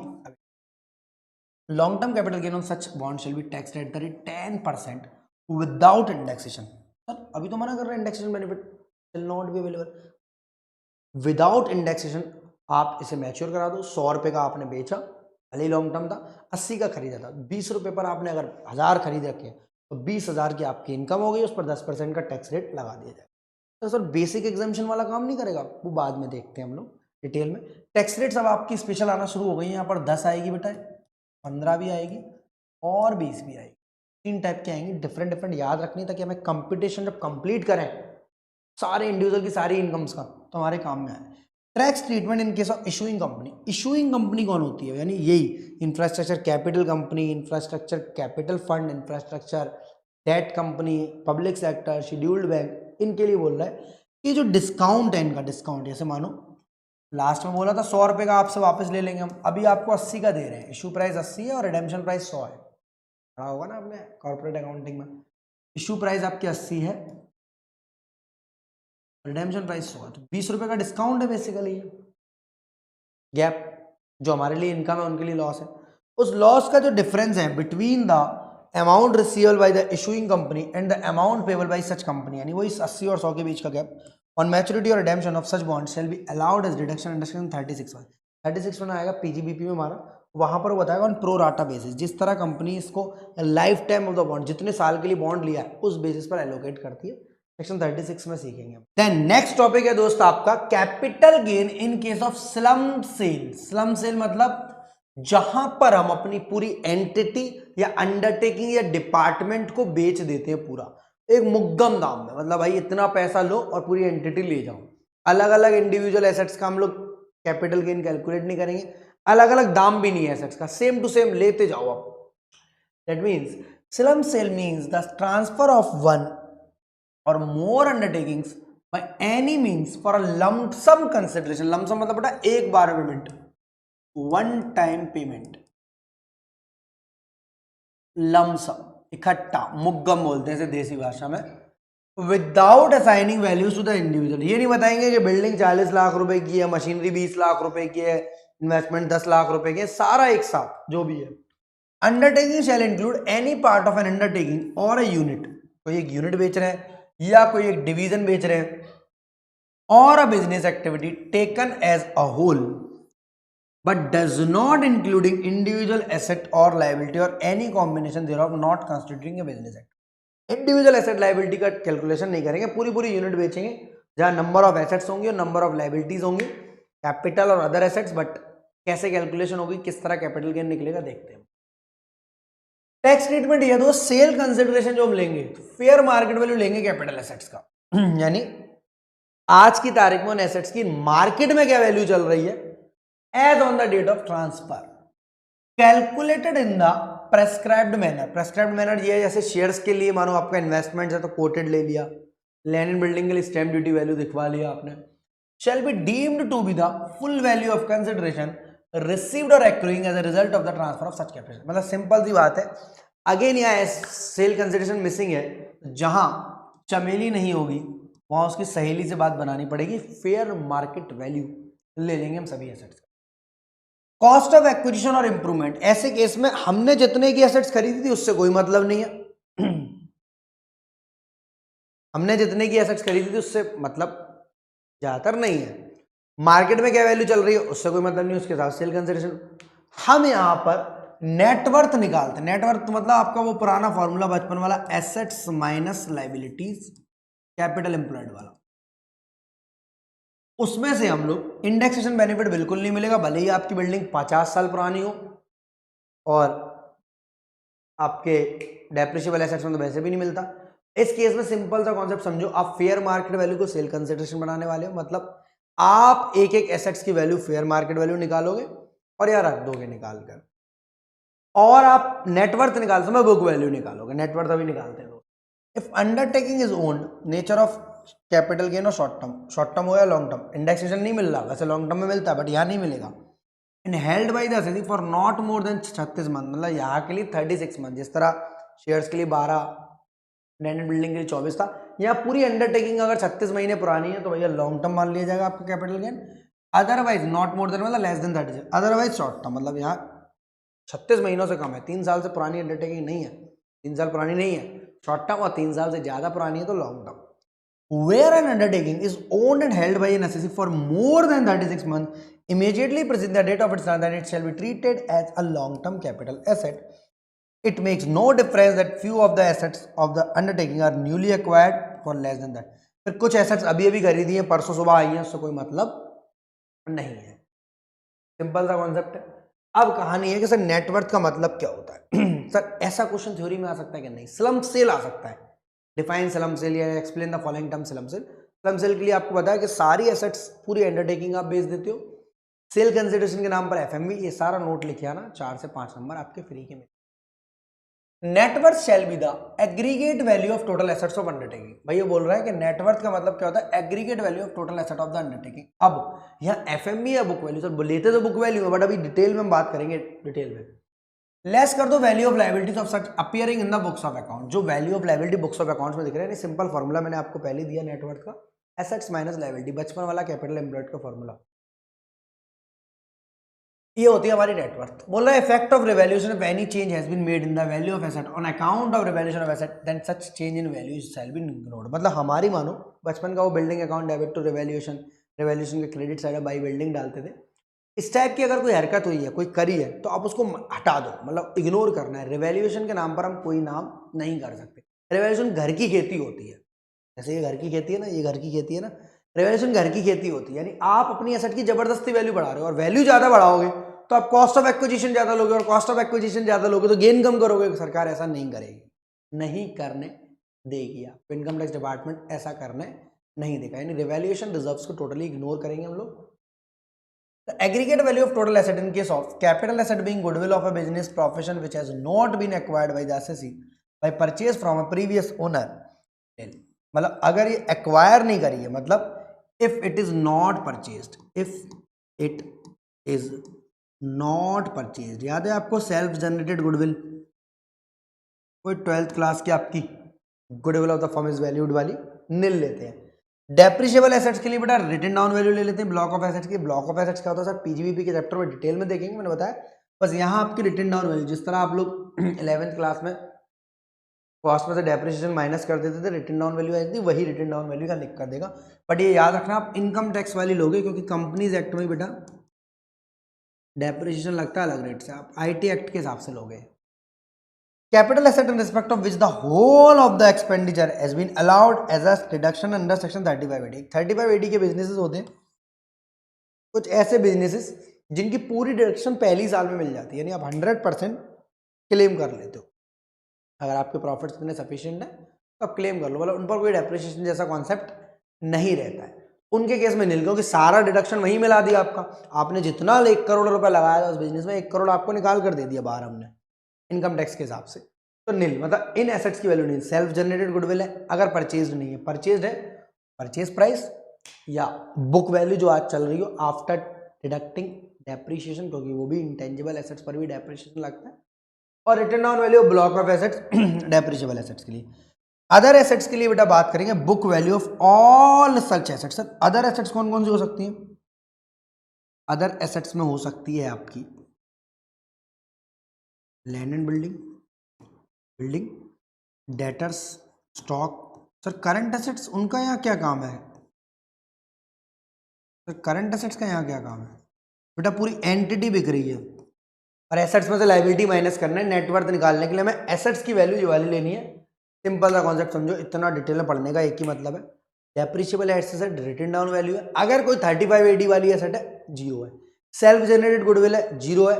अगर गुडविल डेप्रिसिएशन लग रही है, नॉन वैल्यू ले लो। अदर एसेट्स के लिए बुक वैल्यू ले लो। ये क्वेश्चन आएगा, आराम समझ जाएंगे। Treatment of stock in case of slump sale, no profit under the head PGBP. तो ये स्टॉक बेचने पर आपको पता है profit and gains from business profession होता है, यानी राहुल ज्वेलर्स वाली बात याद होगी पिछले लेक्चर की, उनका उसका गेन जाएगा। यानी अगर कोई बिल्डर है वो बिल्डिंग बेच रहा है तो पीजीबीपी में जाएगा, बट नहीं, या स्टॉक भी हमारा बिक रहा है, अगर stock of the set undertaking is transferred along with other assets. Sir ऐसा क्यों होता है? तो गलत हो रहा है। हाँ गलत तो ये भी हो रहा है, गलत तो ये भी हो रहा है कि हमने बिल्डिंग 15 साल पहले ली थी और यहां पड़ी है, उस पर इंडेक्सेशन मिलना चाहिए, वो नहीं मिल रहा है। गलत तो यहाँ ये भी हो रहा है कि हमारे यहाँ पर डेटर पड़े हुए हैं, डेटर को कौन बेचता है? बट स्लम सेल है, पूरा बिजनेस बेच रहा हूं मैं। इस तरह हमारे कैलकुलेशन होंगी स्लम सेल। पूरा ऐसा नहीं हर दूसरे बंदे को बोला तुम ऐसे नहीं कर सकते, स्लम सेल वाले केस में पूरा बिजनेस अगर आप बेच रहे हो एक साथ, तो 11th-12th क्लास में तो वेंडर वाली एंट्री, पूरा बिजनेस खरीद लेते थे, वो वाला केस है बेटा। Carry forward of losses in such case slum sale benefit of unabsorbed losses and depreciation of the undertaking transferred shall be available to the transferred company, not to the transferee company। यानी ये सिर्फ transfer company को मिलेगा जो transfer कर रही है। ठीक है। Report of an accountant, the assessee is required to upload 1 month prior to the, बेटा इनकी जरूरत नहीं है। ठीक है, ये हमारे केस में कोई जरूरत नहीं है कि एक चार्टेड अकाउंटेंट की रिपोर्ट सबमिट करो 35CE, कुछ मतलब नहीं है इसका नेटवर्थ की। बस ये सिंपल सी बात है, लिखा हुआ था सेक्शन में तो लिख दिया। आपके लिए नेटवर्थ के लिए मतलब क्या? Assets minus liabilities. एसेट्स के केस में लायबिलिटीज के लिए सिंपल बुक वैल्यूज है, यहाँ लिखी होंगी जो बुक्स ऑफ अकाउंट्स में होंगी। एसेट्स के लिए रिटन डाउन वैल्यू है डेप्रिशिएबल एसेट्स, जितनी भी है depreciable assets, plant and machinery, furniture, equipments, goodwill, patents, copyright, trademark, सब डेप्रिशिएबल। टेंजिबल, इंटेंजिबल, इनकी रेट्स पढ़ेंगे हम पीजीबीपी वाले चैप्टर में, निकालना भी सीखेंगे। ब्लॉक ऑफ एसेट कैसे बनता है, डेप्रिसिएशन कैसे निकलता है, रिटन डाउन वैल्यू क्या होती है, 6 महीने का डेप लगता है, सब डिटेल में सीखेंगे। यहाँ आप सिंपल समझ लो, एसेट्स के लिए रिटन डाउन वैल्यू या book value, written down value या बुक वैल्यू। अगर कोई 3580 वाली है, जीरो वैल्यू। अगर कोई सेल्फ जनरेटेड गुडविल है, जीरो वैल्यू। बस सिंपल सा कॉन्सेप्ट याद रखो। अदर के लिए बुक वैल्यू। आगे आपके सामने प्यारा सा क्वेश्चन। एक्स लिमिटेड है several undertakings carrying on several business, बहुत सारी अंडरटेकिंग है जो बहुत सारे बिजनेस कर रहे हैं। During the year 22-23 X limited का मन किया, the company sold one of its undertaking as it was continuously generating loss since last March. 5 साल से लॉस जनरेट कर रही है। इन्होंने बोला भाई 300 लाख की, 3 करोड़ की जिसको खरीदनी है खरीद लो, नीलामी लग रही है 3 करोड़ में, ये पकड़ो एंटिटी और 3 करोड़ दे दो, ये पकड़ो एंटिटी और 3 करोड़ दे दो, without assigning value to individual asset and liabilities. बिना देखे कि इंडिविजुअल एसेट्स की वैल्यू क्या है और लायबिलिटी क्या है। यानी हम एक एक कर नेटवर्थ के लिए तो देखेंगे, पर आपको एक एक कर नहीं बेच रहे। मतलब आप जमीन अभी ले लो, पैसे दे दो, थोड़े दिन बाद आओ मशीन नहीं, पूरी एंटिटी बिकेगी साहब, पूरी एंटिटी। एंटिटी आपकी, पैसे हमारे, गेन जो भी निकलेगा वो हम निकालेंगे। Book value of sundry assets and liabilities of the undertaking as on the date of sale is as under. ये कहानी है इसकी। लैंड की जमीन की 50 लाख रुपए क्या है हमारी वैल्यू है, क्या सर? मार्केट वैल्यू 100 है। अरे उससे हमें क्या मतलब है? हमारा स्लम सेल क्या है 300 लाख। सर फिर वो फेयर मार्केट वैल्यू का पड़ता, इनके हिसाब से फेयर मार्केट वैल्यू नहीं लिया था इनने, 300 लाख हमारे लिए लमसम कंसिडरेशन है 300 लाख। चलो हमारे लिए जमीन की वैल्यू कितनी लूंगा? 50 लाख। भले ही इसकी स्टैम्प ड्यूटी क्या है 70 लाख, हमारे किसी काम की नहीं है। मशीन की वैल्यू 70 लाख है, WDV इनकम टैक्स के हिसाब से 60 लाख है, कि मार्केट वैल्यू 100 होने दो, इनकम टैक्स के हिसाब से कितनी है? 60 लाख। हमारे काम की क्या है? इनकम टैक्स वाली। हमारे काम की क्या है दोस्त? इनकम टैक्स वाली। हमारे काम की है 60 लैक्स इनकम टैक्स वाली। फर्नीचर की 50 है पर इनकम टैक्स एक्ट के हिसाब से 90 है। सर ऐसा क्यों हो रहा है? बेटा कंपनीज एक्ट अलग रेट प्रेस्क्राइब करता है, अलग मेथड लगवाता बनाने के लिए। हो सकता है 11th-12th वाले 6 महीने का डैप, 3 महीने का डैप, सर्टेन फॉर्मेलिटीज। हमारे इनकम टैक्स के हिसाब से चलना है। स्टॉक की वैल्यू 3 लाख 30 लाख है, ये बुक वैल्यू ही हमारी, इसी को ले लेंगे। भले इसकी मार्केट में 35 चल रही है। क्रेडिटर की 40 लाख और लाइबिलिटी है आपकी क्रेडिटर, यानी सभी एसेट्स की वैल्यू जोड़ो यहाँ पर। 6 और 9 15, 3 18 और 4 22, ठीक है। 6 और 9 15 और 3 18 और 4 22।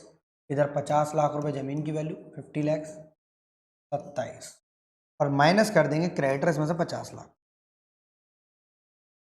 5 6 11 20 23 27, 27 में से नेटवर्थ आ गई आपकी 220 लाख। कितनी आ गई? 220 lakhs.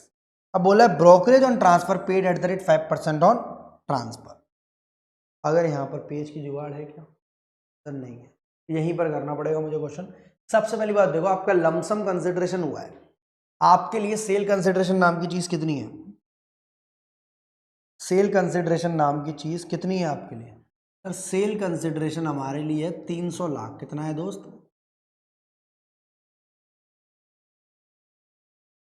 300 lakh full value of consideration less expenses on transfer. Sir पूरा फॉर्मेट यही बना देंगे। जी सर क्वेश्चन समझाना था, समझा दिया हमने आपको।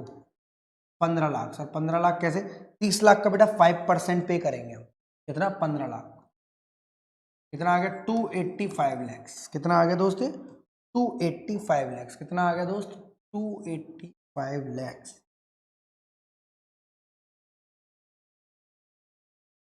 285 lakhs.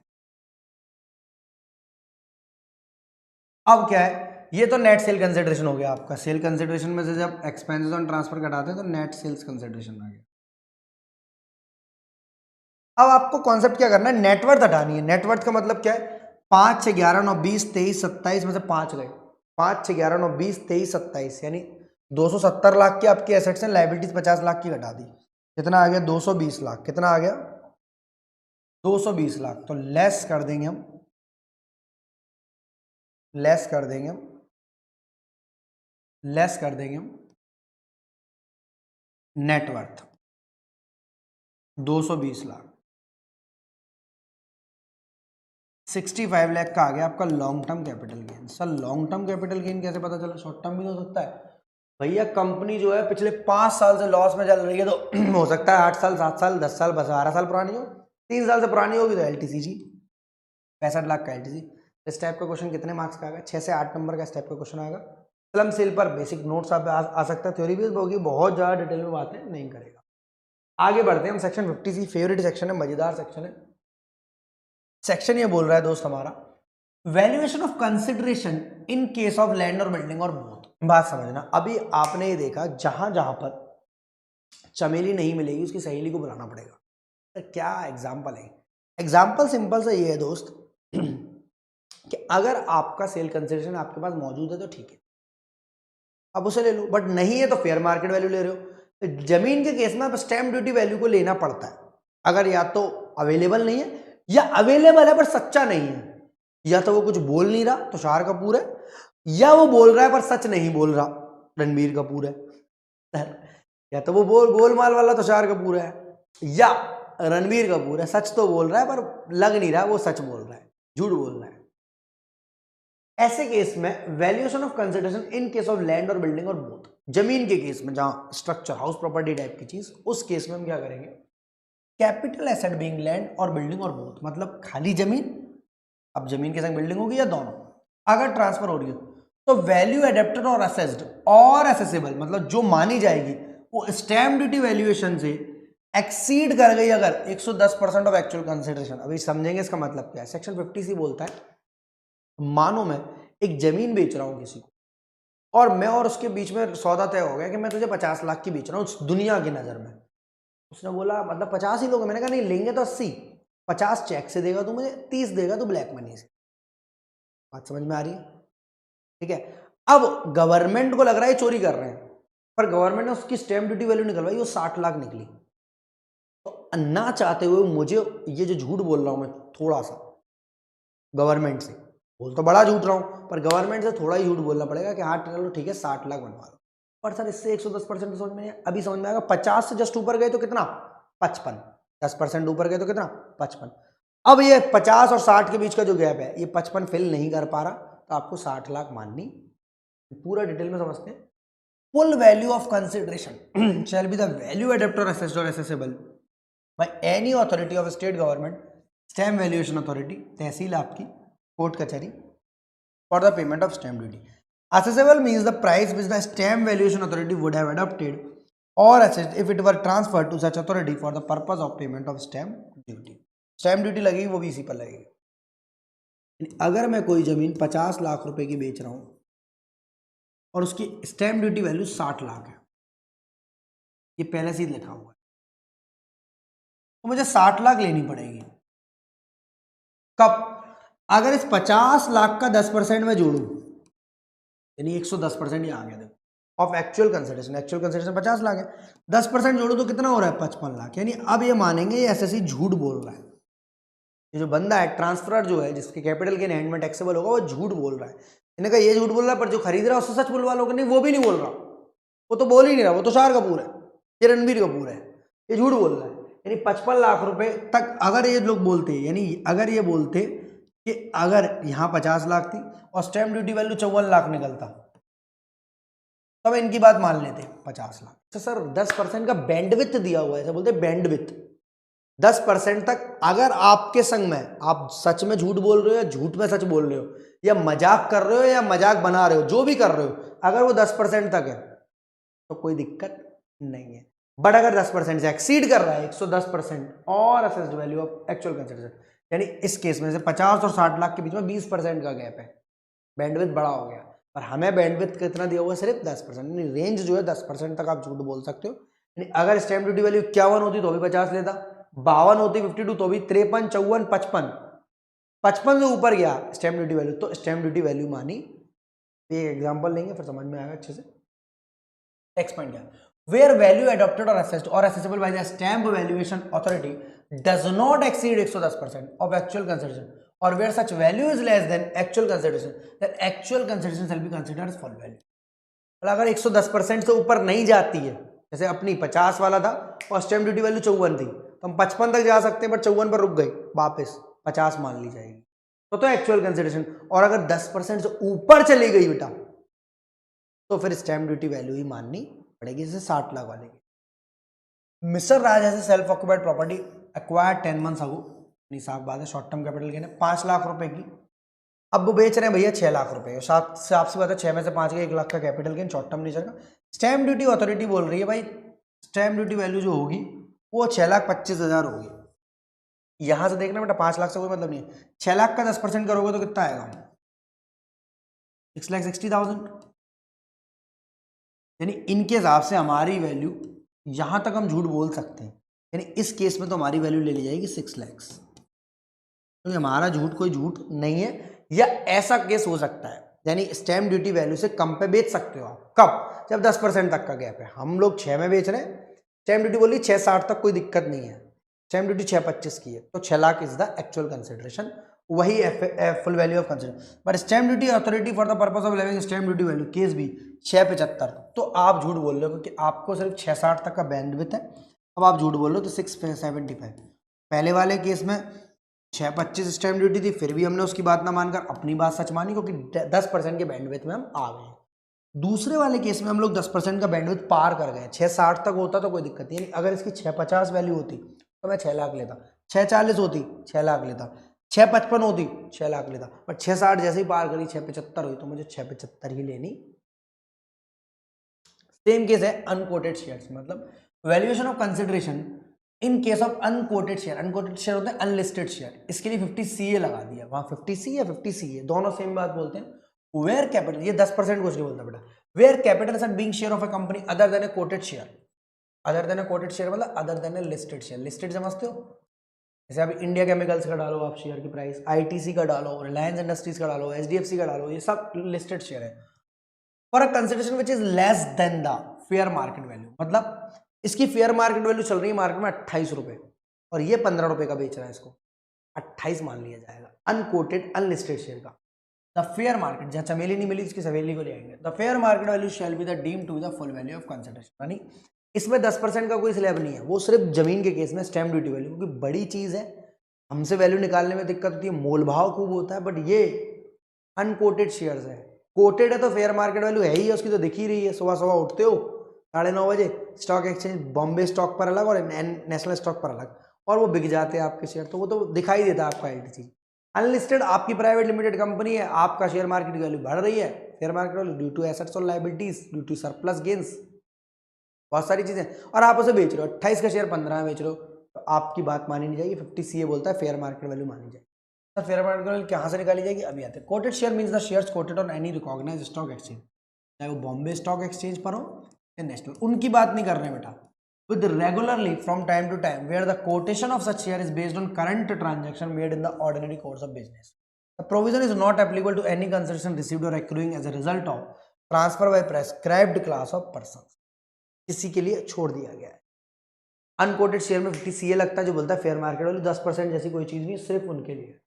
Capital gain in case of self generated asset, self generated asset like आपकी गुडविल, वो 12th क्लास की goodwill of the firm is valued at 2 years purchase, 3 years purchase वाली कैपिटलाइजेशन मेथड वाली।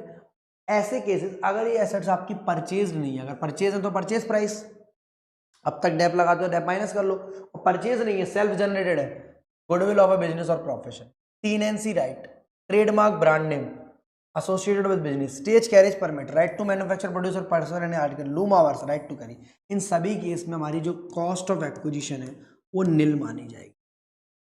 ऐसे केस में कॉस्ट ऑफ एक्विजिशन क्या मानी जाएगी, निल। सर कहीं लिखा तो है नहीं, मैं अभी लिखा कर दे रहा हूं आपको, यानी अगर ये आप बेचते हो किसी को तो पूरा का पूरा टैक्सेबिलिटी आपको लग जाएगी कैपिटल गेन में, अगर आप बेचते हो। Cost of acquisition of above cases, cost of acquisition of such assets will be determined as under. अगर आपने परचेज करी है तो purchase price in the cases following section 1(4) where such asset was acquired with previous owner by the purchase, अगर आपको किसी ने gift दे दी, मतलब वही होल्डिंग से सब्सिडरी, सब्सिडरी से होल्डिंग, गिफ्ट, विल, इर्रिवोकेबल, सबसे पहले जो पढ़ा था सेक्शन 47, तो purchase price of previous owner ले लो, वो हमें पहले से पता। बट अगर ये सेल्फ जनरेटेड है इन एनी अदर केस, यानी सेल्फ, मतलब दो केस में आपका खुद की प्राइस जो पे कर रहा है वो वाली, या प्रीवियस ओनर ने जो पे करा है, यानी मैंने अपने भाई को दे दी एसेट, भाई ने पापा को दे दी, पापा ने फिर मम्मी को दे दी, मम्मी ने सिस्टर को दे दी, सिस्टर ने भाई को दे दी, या तो cost to the previous owner या nil. Treatment of self generated asset generated before 1 April 2001, if efforts are developed or purchase before 1 April 2001, पुराने जमाने की बात, the option of editing fair market value shall not be applicable. ने ऐसा मत सोचना आप फेयर मार्केट वैल्यू ले लोगे, even in case the cost of acquisition shall be computed as per the above table. ऐसे केस में हमें इंडेक्सेशन का benefit cost of acquisition fair market value ले नहीं सकते। Where the capital asset being goodwill of a business or profession in respect of which a deduction on account of depreciation under section 32 will has been obtained by the assessee up to assessment year 2021, the cost of acquisition shall be reduced by the depreciation obtained by the assessor. Minus कर लेंगे यार depreciation को, और क्या है, depreciable asset में वैसे ही minus करते हैं, यानी रिटन डाउन वैल्यू ले लेने। Cost of improvement in case of goodwill, right to manufacture any article of 10, वही अभी बातें जो बड़ी हैं, सेल बी निल, उसी को एक्सप्लेन कर रहा है क्योंकि सेल्फ जनरेटेड है। कॉस्ट ऑफ इम्प्रूवमेंट में इनका क्या है, सेल्फ निल है।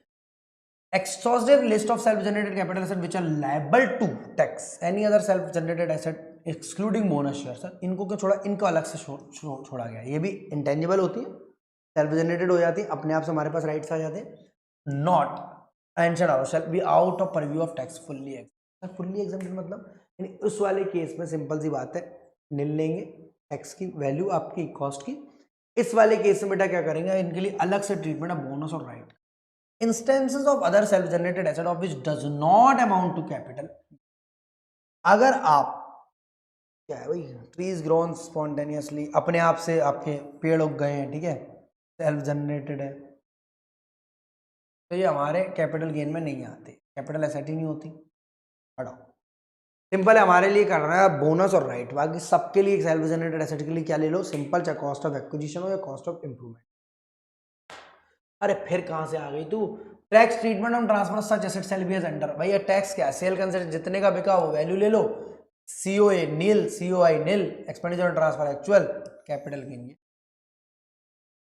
भाई जितने की बिकी, मेरे पास गुडविल है मेरी फर्म की, आज तक खरीदी नहीं है, पिछले 20 साल से पढ़ा रहा हूँ मैं, कोचिंग सेंटर चला रहा हूँ। अब मैं किसी को बेचूंगा, भरे भराए बच्चे, नाम मेरा ब्रांड वैल्यू बन गई अपने शहर में, गुडविल के नाम पर 20 लाख रुपए ले लिया। अगर मैंने इससे कोई एक्सपेंस ऑन ट्रांसफर खर्चा किया 10-20 हज़ार का, उसे माइनस कर दूं, पर कॉस्ट ऑफ एक्विजिशन के नाम पर माइनस कुछ भी नहीं होगा, कॉस्ट ऑफ इंप्रूवमेंट के नाम पर माइनस कुछ भी नहीं। Tendency right stage carriage permit loom hours trademarks and brand name associated with the business, same same same same same same same, सब कुछ सेम। नेक्स्ट टॉपिक है आपका, वो है capital gain in case of bonus share, section 52। इसका मतलब section 55(2), इसका मतलब अगर हम कभी कैपिटल गेन निकालना चाहेंगे बोनस शेयर का, सर शेयर्स का तो पता है, अगर 12 महीने पुराने होते हैं लिस्टेड तो इंडेक्सेशन मिलता है हमें, लॉन्ग टर्म कैपिटल ऐसे बचे, और अगर 24 महीने पुराने तो अनलिस्टेड शेयर्स में 24 महीने का पुराना लॉन्ग टर्म।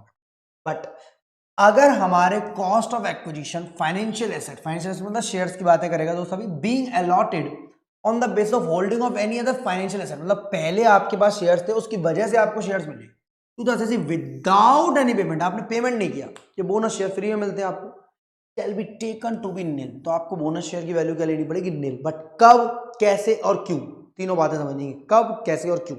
वही 1 अप्रैल 2001 वाली तारीख दी हुई है। The cost of acquisition of bonus shares shall be taken as nil.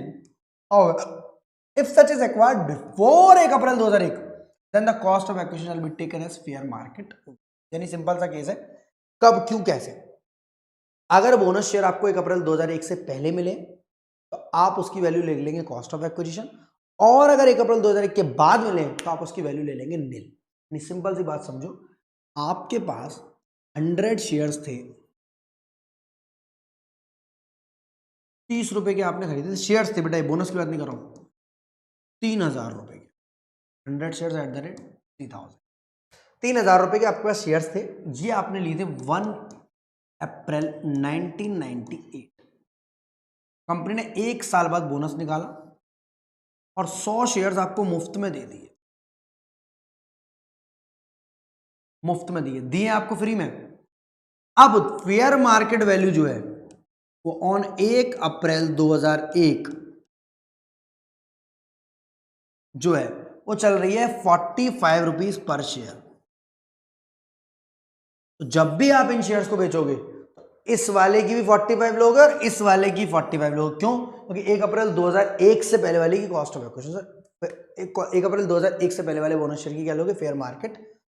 But अगर यहां पर बोनस शेयर मिलते 1 अप्रैल 2008 को, 2001 के बाद है, तो भले ही आपके बोनस शेयर फ्री में मिले जैसे पहले की तरह, बट आप फेयर मार्केट वैल्यू उसकी नहीं ले सकते क्योंकि पहली बार 1 अप्रैल 2001 की है ही नहीं, और ऐसे केस में लोगे नहीं। तो वही बातें लिखी हुई हैं। टैक्स ट्रीटमेंट किस तरह होगा बोनस शेयर का? सर जिस तरह आपका नॉर्मल शेयर्स का उसी तरह होगा, बस 1 अप्रैल 2001 से पहले किया तो फेयर मार्केट वैल्यू लेंगे और 1 अप्रैल 2001 के बाद किया तो नील लेंगे। सेल कंसिडरेशन क्या? As usual. Expenditure on transfer as usual, मतलब माइनस करेंगे। Period of holding starts from the date of allotment of such share, जब से मिले आपको। If bonus shares are allotted before 1 April 2001, fair market value ले लोगे आप उसकी जो 1 अप्रैल 2001 पर चली। कब? जैसे मैंने अगस्त 2000 वाला एग्जांपल लिया, यहाँ पर जो शेयर्स मिले हैं वो आपको 1 साल बाद मिले, 1 अप्रैल 1999 को। बोनस शेयर्स अलॉटेड ऑन और आफ्टर 1 अप्रैल 2001 तो नील। सिंपल सा प्रोविजन ये याद रखना है एमसीक्यू बेस्ड क्वेश्चंस के लिए बड़े। Capital gain in case of transfer of right share and right entitlement, दोनों फर्क क्या होता है? अगर हमें, हमारे पास शेयर्स हैं, और कंपनी हमसे बोलती है कि 5 शेयर के बदले में आपको 1 शेयर मिल सकता है राइट का, बोनस का नहीं, राइट का। आपके पास राइट है, मतलब 5000 शेयर्स पर आप नए 1000 शेयर्स खरीद सकते हो। मार्केट में उसकी वैल्यू 200 है, दुनिया को 200 का मिलेगा, आपके लिए 150 रुपए का मिलेगा, क्योंकि आप हमारे पुराने हैं, आप हमारे अपने हैं, आप हमारे चहेते हैं, ओरिजिनल शेयर होल्डर हैं, पहले से आपके पास शेयर्स हैं। तो दुनिया के लिए 200 का, आपके लिए 150 का। तो जो 200 और 150 के बीच में जो गैप है बेटा, वो राइट का है। किस चीज का? राइट का, हक का, अधिकार। वो 50 रुपए के राइट को तो आप यूज कर लो, 150 में शेयर खरीद लो, जब बेचोगे तो 150 के हिसाब से कैलकुलेशन होगी, cost of acquisition, index cost of acquisition. या आप इस राइट को बेच दो किसी को, या इस राइट को आप बेच दो। 50 वाला राइट 50 में तो कोई खरीदेगा नहीं, या इस राइट को बेचोगे तो उसको 150 का शेयर मिल जाएगा दूसरी पार्टी को। बात समझ में मेरी आ रही है? जी सर। अगर आपने 30 रुपए का राइट बेचा तो 30 रुपए का कैपिटल गेन। सर राइट को बेचने पर क्यों कैपिटल गेन? आपने शेयर थोड़ी ना बेचा है। नहीं नहीं नहीं, राइट को रिलिंक्विश किया है। Relinquishment of rights, transfer of assets होता था, ट्रांसफर ऑफ कैपिटल। ये राइट जो रिलिंक्विश कर रहे हो, छोड़ रहे हो आप, by virtue of holding of a share on any other security in and after as the required financial asset, the assessee becomes entitled to subscribe to any additional financial asset. इसके पास हक आ जा रहा है। Then such additional financial asset can be termed as a right share. इसको बोलते हैं right. Cost of acquisition of such right share shall be the amount actually paid by him for acquiring such right share. कुछ भी पे नहीं करता है इसमें, तो नील मान लिया जाता है। An assessee can endorse his right to acquire additional financial asset. दूसरे को बेच देता है in favor of other person. Endorsement of right system as right renouncement. Right renouncement बोलते हैं इसको, relinquishment of right. Cost of acquisition set be taken as nil. अगर इसने राइट बेच दिया है 30 रुपए के हिसाब से 1000 शेयर का राइट बेचा, तो 30,000 रुपए हो गया इसका full value of consideration. Less करेंगे इसमें से कॉस्ट ऑफ एक्विजिशन नील। अगर कोई एक्सपेंस ऑन ट्रांसफर होंगे तो ठीक है, अदरवाइज 30,000 का कैपिटल गेन लग जाएगा। क्या लग जाएगा? Capital gain. Tax treatment of right share and right entitlement shall be as under. Case क्या है? कॉस्ट ऑफ एक्विजिशन देखेंगे, right issue price. Right issue price का मतलब क्या होता है सर? आपके केस में दुनिया के लिए 200 रुपए का है और आपके लिए वो 150 का है, तो अगर आप खरीद रहे हो तो राइट इशू प्राइस यानी 150 रुपये आपके साथ। अगर आप राइट एंटाइटलमेंट नहीं कर रहे हो, दूसरे को दे दे रहे हो, तो आपके केस में कॉस्ट ऑफ एक्विजिशन क्या है बेटा? 1.5। कॉस्ट ऑफ एक्विजिशन की बात करें, अगर आप शेयर्स खरीद रहे हो तो 150, अगर आप राइट दूसरे को बेच दे रहे हो, राइट एंटाइटलमेंट दूसरे को बेच दे रहे हो, कॉस्ट ऑफ एक्विजिशन नील। जो पर्सन राइट ले रहा है, शेयर्स एक्वायर्ड राइट रिनाउंसिंग, मतलब अदर पर्सन हमारे लिए, other amount paid for acquisition of right and. जितने पैसे इसको दिए, मानो 30 रुपए हमारे एग्जांपल के हिसाब से, हमने 30 के हिसाब से 3 बेचे थे ना, 30 तो दे रहा है किसको? हमको, और 150 दे रहा है कंपनी में, तो इसके लिए 180 रुपए का शेयर हो जाएगा। वैसे 200 का चल रहा था, 30 रुपए का राइट हमसे खरीद कर 150 का शेयर खरीदा 180। Period of holding start from the date of allotment of such share, जिस दिन अलॉटमेंट शेयर्स मिलेंगे, इसको मतलब अभी राइट शेयर्स की date, date of declaration of such right by the company, the date of allotment of such shares, इसको जिस दिन शेयर मिलेंगे। तो सिंपल सी बात है, पीरियड ऑफ होल्डिंग जिसको जब शेयर मिलेंगे, जिस दिन राइट कंपनी दे रही है। Amount charge from transferee, transferee मतलब कंपनी, जितना हम बेच रहे हैं सामने वाली पर्सन को, जिस दिन हम राइट शेयर्स बेच रहे हैं right. Amount charge from transferee यानी अगेन कौन? ये amount charge from transferee. Sir amount charge from transferee जिनको ये लोग बेच रहे हैं, हम अपने शेयर्स पहले खरीद ले रहे हैं राइट, फिर किसी को बेच रहे हैं, ट्रांसफरी हो ना, हम ट्रांसफर और वो ट्रांसफरी, तो सेल कंसिडरेशन। हम अपना राइट अदर पर्सन को बेच रहे हैं, तो जितना पैसा से ले रहे हैं 30 रुपया, sale consideration, cost of acquisition nil. और ये किसी और को राइट हमसे खरीद कर, राइट शेयर कंपनी से खरीद कर और बेच रहा है किसी को, तो जितना ये ले रहा है सेल कंसिडरेशन बेसिकली। अब मैं एक ही पॉइंट लिख दूं, सेल कंसिडरेशन। अरे ये तो लिखा ही हुआ है, हाँ मतलब ये जितने रुपए का वो राइट बिक रहा है या जितने रुपए का शेयर। अब हमारा सबसे फेवरेट टॉपिक आ गया, दैट इज एग्जेम्पशन। सर इस पर हम दिमाग लगाएंगे, क्योंकि लास्ट में हम कैपिटल गेन निकालने के बाद एग्जेम्प्ट कराते हैं। वो एग्जेम्पशन कब किसको मिलेगी, कितनी मिलेगी, मिलेगी या नहीं मिलेगी, ये हमारे प्रोविजंस में लिखा हुआ। मैंने सिंपल चार्ट्स में डाला हुआ है, आपकी बुक में थोड़ा बहुत ब्रॉड सेंस में, चार्ट्स को पढ़ जाओ, एग्जाम का क्वेश्चन हो जाएगा। प्रोविजन क्या है सर? असेसी जो होना चाहिए वो इंडिविजुअल और एचयूएफ होना चाहिए। कौन सी चीज के लिए? Capital gain on sale of residential property in use for residential purpose, use for residential purpose होना चाहिए। आपके पास जो प्रॉपर्टी है वो हाउस प्रॉपर्टी वाली, वो आप यूज कर रहे हो, आप उसको बेचने का मन बना बैठे हो। अगर आप एक इंडिविजुअल हो, इंडिविजुअल मतलब आप मिस्टर करण हो या आप मिस किरण हो, यहाँ बेटा ये मत समझना कि बेसिक एग्जामिशन वाले सबको मिलेगा, basic exemption AOP BOI AJP सबको था, बट यहाँ पर इंडिविजुअल और एचयूएफ के लिए, और वो house long term capital asset होना चाहिए, मतलब आपके पास वो 2 साल पुराना होना चाहिए। सर 2 साल पुराना क्यों? हाउस के केस में, इमूवेबल प्रॉपर्टी के केस में, लैंड और बिल्डिंग के केस में 2 साल पुराना हाउस आपका लॉन्ग टर्म कैपिटल एसेट बन जाता है अगर आप उसे बिजनेस में यूज नहीं करते हो।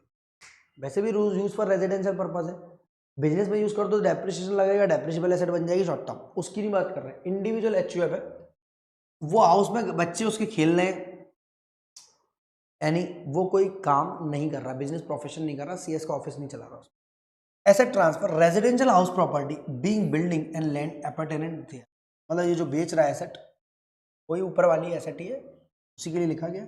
New asset to be purchase or construction, exemption तभी मिलेगी जब आप एक रेजिडेंशियल हाउस प्रॉपर्टी इंडिया में खरीद लोगे। देखो पीछे लॉजिक क्या है इसके, अगर मैं एक इंडिविजुअल हूँ, मैं मिस्टर राम केशवानी हूँ, मेरा एक घर है, ठीक है, capital gain of sale of residential property, मेरा एक घर है जिसमें सब लोग रहते हैं, अब मैं उस प्रॉपर्टी को बेचूं और उस पर कैपिटल गेन राइज हो, मैं एक इंडिविजुअल हूँ, मैं उस प्रॉपर्टी को बिजनेस में यूज नहीं करता हूँ, मैं एक इंडिविजुअल हूँ, मैं उस प्रॉपर्टी को बिजनेस में यूज नहीं करता हूँ, वो पिछले 5 साल से मेरे साथ है property, long term capital asset है। अब मैं उसे अगर बेचता हूँ, तो कैपिटल गेन राइज होगा। अगर मेरा कैपिटल गेन राइज हुआ और मैं उससे दूसरी प्रॉपर्टी खरीद लेता हूँ एक और इंडिया में, तो क्या होगा? देखो मैंने बेची तो किसी ने स्टैम्प ड्यूटी वैल्यू पे करी होगी, अब मैं खरीदूंगा तो मैं स्टैम्प ड्यूटी वैल्यू पे करूंगा, अगर वो भी इंडिविजुअल हो उसे भी एग्जाम्पशन करानी तो वो भी स्टैम्प ड्यूटी वैल्यू पे करेगा, यानी गवर्नमेंट पर टैक्स के रास्ते जितना पैसा नहीं आएगा उससे ज़्यादा स्टैम्प ड्यूटी वैल्यू है। तो गवर्नमेंट की चाल है, जिस चाल में एक जाल है जिसमें हम सब फंसते हैं और बड़ी खुशी खुशी होकर हंसते हैं, हम सब फंसते हैं और खुशी खुशी होकर हंसते हैं। सर स्टैम्प ड्यूटी का डिडक्शन भी तो मिल जाता है, अरे हम डिटेल में बातें करेंगे बाद में, थोड़ा सा रुक जाओ, सब्र करो, समय लो। सिंपल से बात समझो, आप एक इंडिविजुअल है, चाहे मिस्टर करण हो या मिस करण हो, आपके पास प्रॉपर्टी जो 2 साल पुरानी होनी चाहिए, 2 ईयर्स पुरानी। सर ऐसे क्यों? हिंदी मातृभाषा, 2 ईयर्स और बिफोर, 2 या 2 साल से ज्यादा। आप नया रेस प्रॉपर्टी इंडिया में खरीदेंगे, जिसके लिए नोट 5 में नीचे बात लिखी, time limited purchase or construction. आप या तो इस घर को 1 साल पहले खरीद लो, यानी आज मैं बेचने का मन बैठा हूं उसको 4 अक्टूबर को उस प्रॉपर्टी को बेचने का मन बना बैठा हूं, यानी 4 अक्टूबर 2023 चल रहा है, 23-24 प्रीवियस ईयर, अगले साल जाएगा। तो अगर मैंने कोई 1 साल पहले भी खरीद रखी है, यानी पिछली साल 6 अक्टूबर को भी कोई प्रॉपर्टी खरीद रखी है, 6 अक्टूबर 2023 को, तो भी मैं एग्जाम्पशन क्लेम कर सकता। अगर आपने बेची है, अब सोच रहे हो यार प्रॉपर्टी खरीदनी है, तो आपके पास 2 साल का टाइम है, बेच दो, आप कैपिटल गेन निकालो, 2 साल तक आप प्रॉपर्टी ढूंढ लो। इतना समय में तो क्या क्या मिल जाता है दुनिया में, ईश्वर की तपस्या करो तो ईश्वर मिल जाएंगे, प्रॉपर्टी नहीं मिलेगी। तो अगर 1 साल पहले खरीद लिए तो भी एग्जाम्पशन क्लेम करोगे, 2 साल के अंदर खरीद लिए तो भी, कंस्ट्रक्शन के लिए 3 साल, क्योंकि जब खरीदने के लिए 2 साल तो बनवाने के लिए 3 साल। यानी आपकी अगर कोई दोस्त पहले से दोस्त में है, दोस्ती बना रखी है पिछले 1 साल से, उसे घर ले आओ, पुरानी वाली को निकाल दो, ठीक है, पुरानी चली गई है, 2 साल का समय या ढूंढ लाओ कोई नहीं, बट किसी को समय लगाकर आप बना रहे हो, वो मेरे जैसी होनी चाहिए, तो 3 साल का, यानी 1 साल पहले, 2 साल बाद और 3 साल के अंदर बना लो। ये सेम कॉन्सेप्ट था, बट हम इससे पूरी तरह संतुष्ट नहीं है, हम ये देखना चाह रहे हैं कि अल्टीमेटली है क्या। अमाउंट ऑफ एग्जाम्पशन आ गया है तो सीधे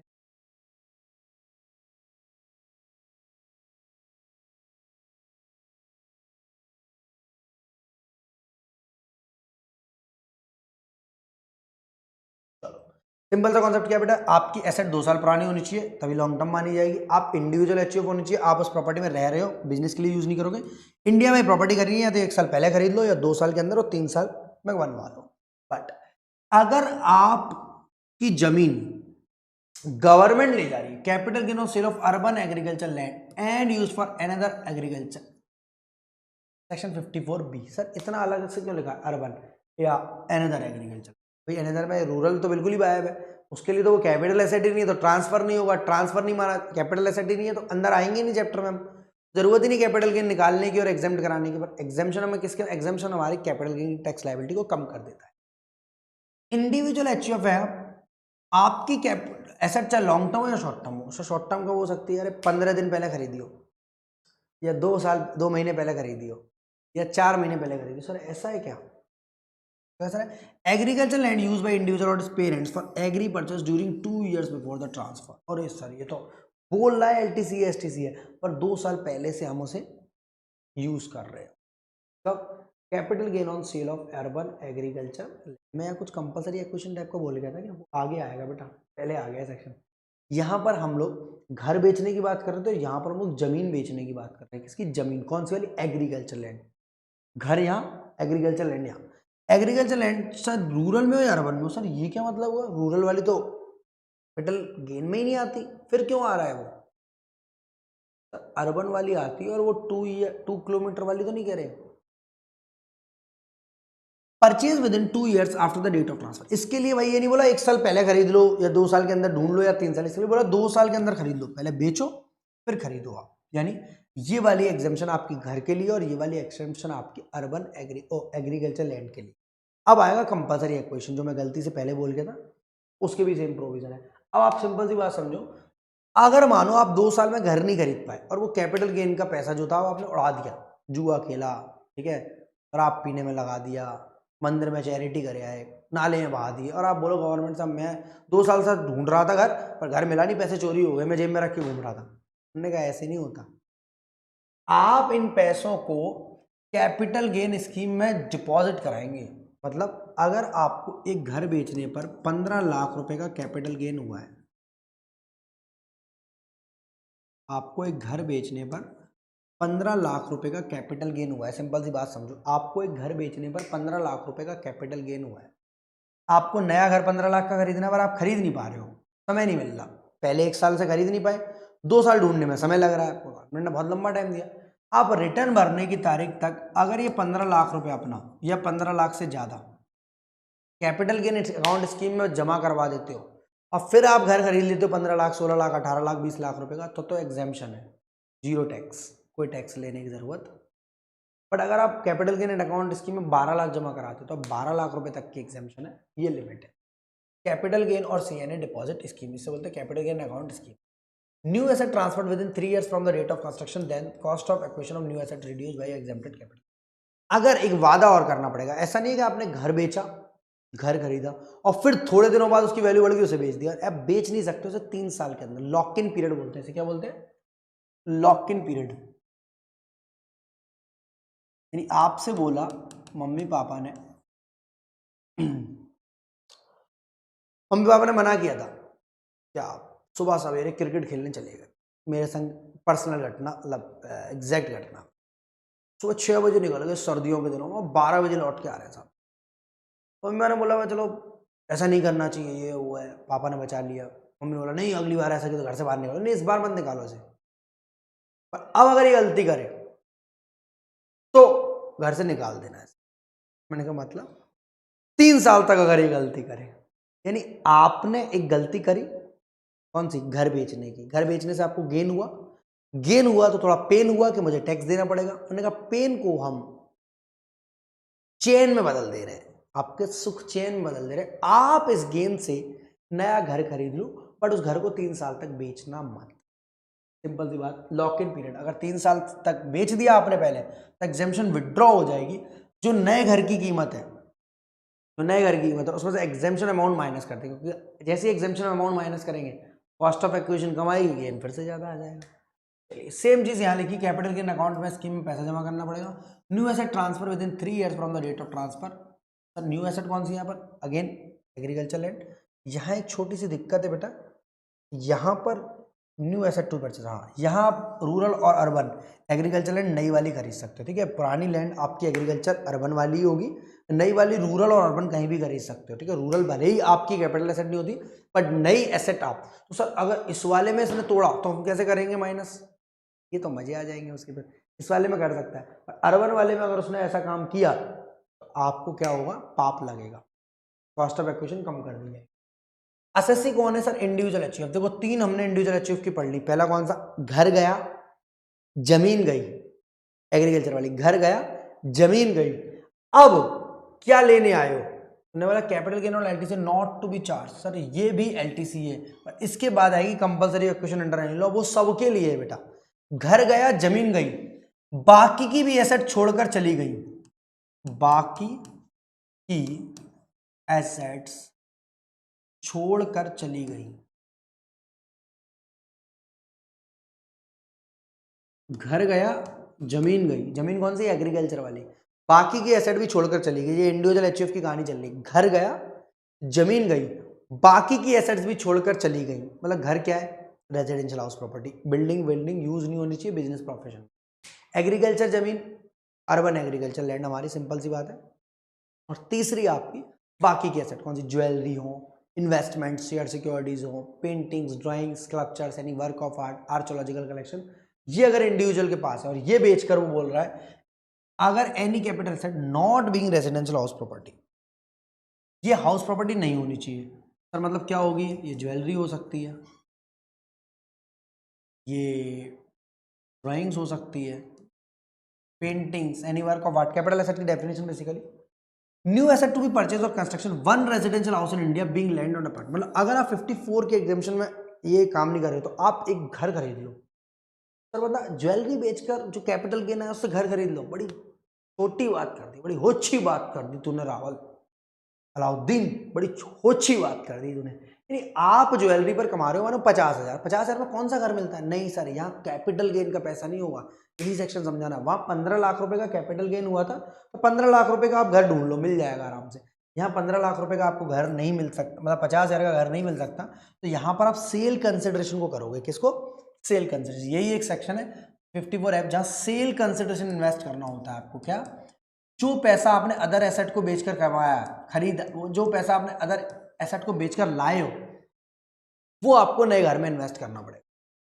time limit of purchase or construction, purchase with in 1 year, वही 54 वाली या 2 साल के अंदर खरीद लो या 3 साल के अंदर बनवा लो। यानी 1 साल पहले खरीद लो, 2 साल के अंदर ढूंढ लो या 3 साल के अंदर बनवा लो। क्या बेचना? क्या है मुझे? ज्वेलरी बेचनी। क्या है मुझे? इन्वेस्टमेंट बेचनी। क्या है मुझे? ड्राइंग्स पेंटिंग्स बेचना। क्या है मुझे? एनी वर्क ऑफ आर्ट बेचना। क्या? Archaeological collection.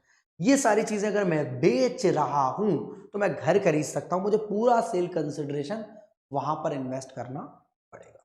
Deposit scheme same capital gain account scheme है। Cost of new house into capital gain divide by net consideration. Sir ये क्या है? उतना एग्जाम्पशन मिलेगा। आपका घर मानो 20 लाख रुपए का है नया, और कैपिटल गेन आपको हुआ था इस वाले केस में मानो 2 लाख रुपए, पर आपने ज्वेलरी वगैरह बेची थी 40 लाख रुपए की। बात समझो, नेट कंसिडरेशन। तो कॉस्ट ऑफ न्यू हाउस अगर 20 लाख का है तो आपकी एग्जामिशन आधी हो जाएगी। सिंपल समझो, 20 से 40 गया 2 बार में, 2 से 2 गया 1 लाख में।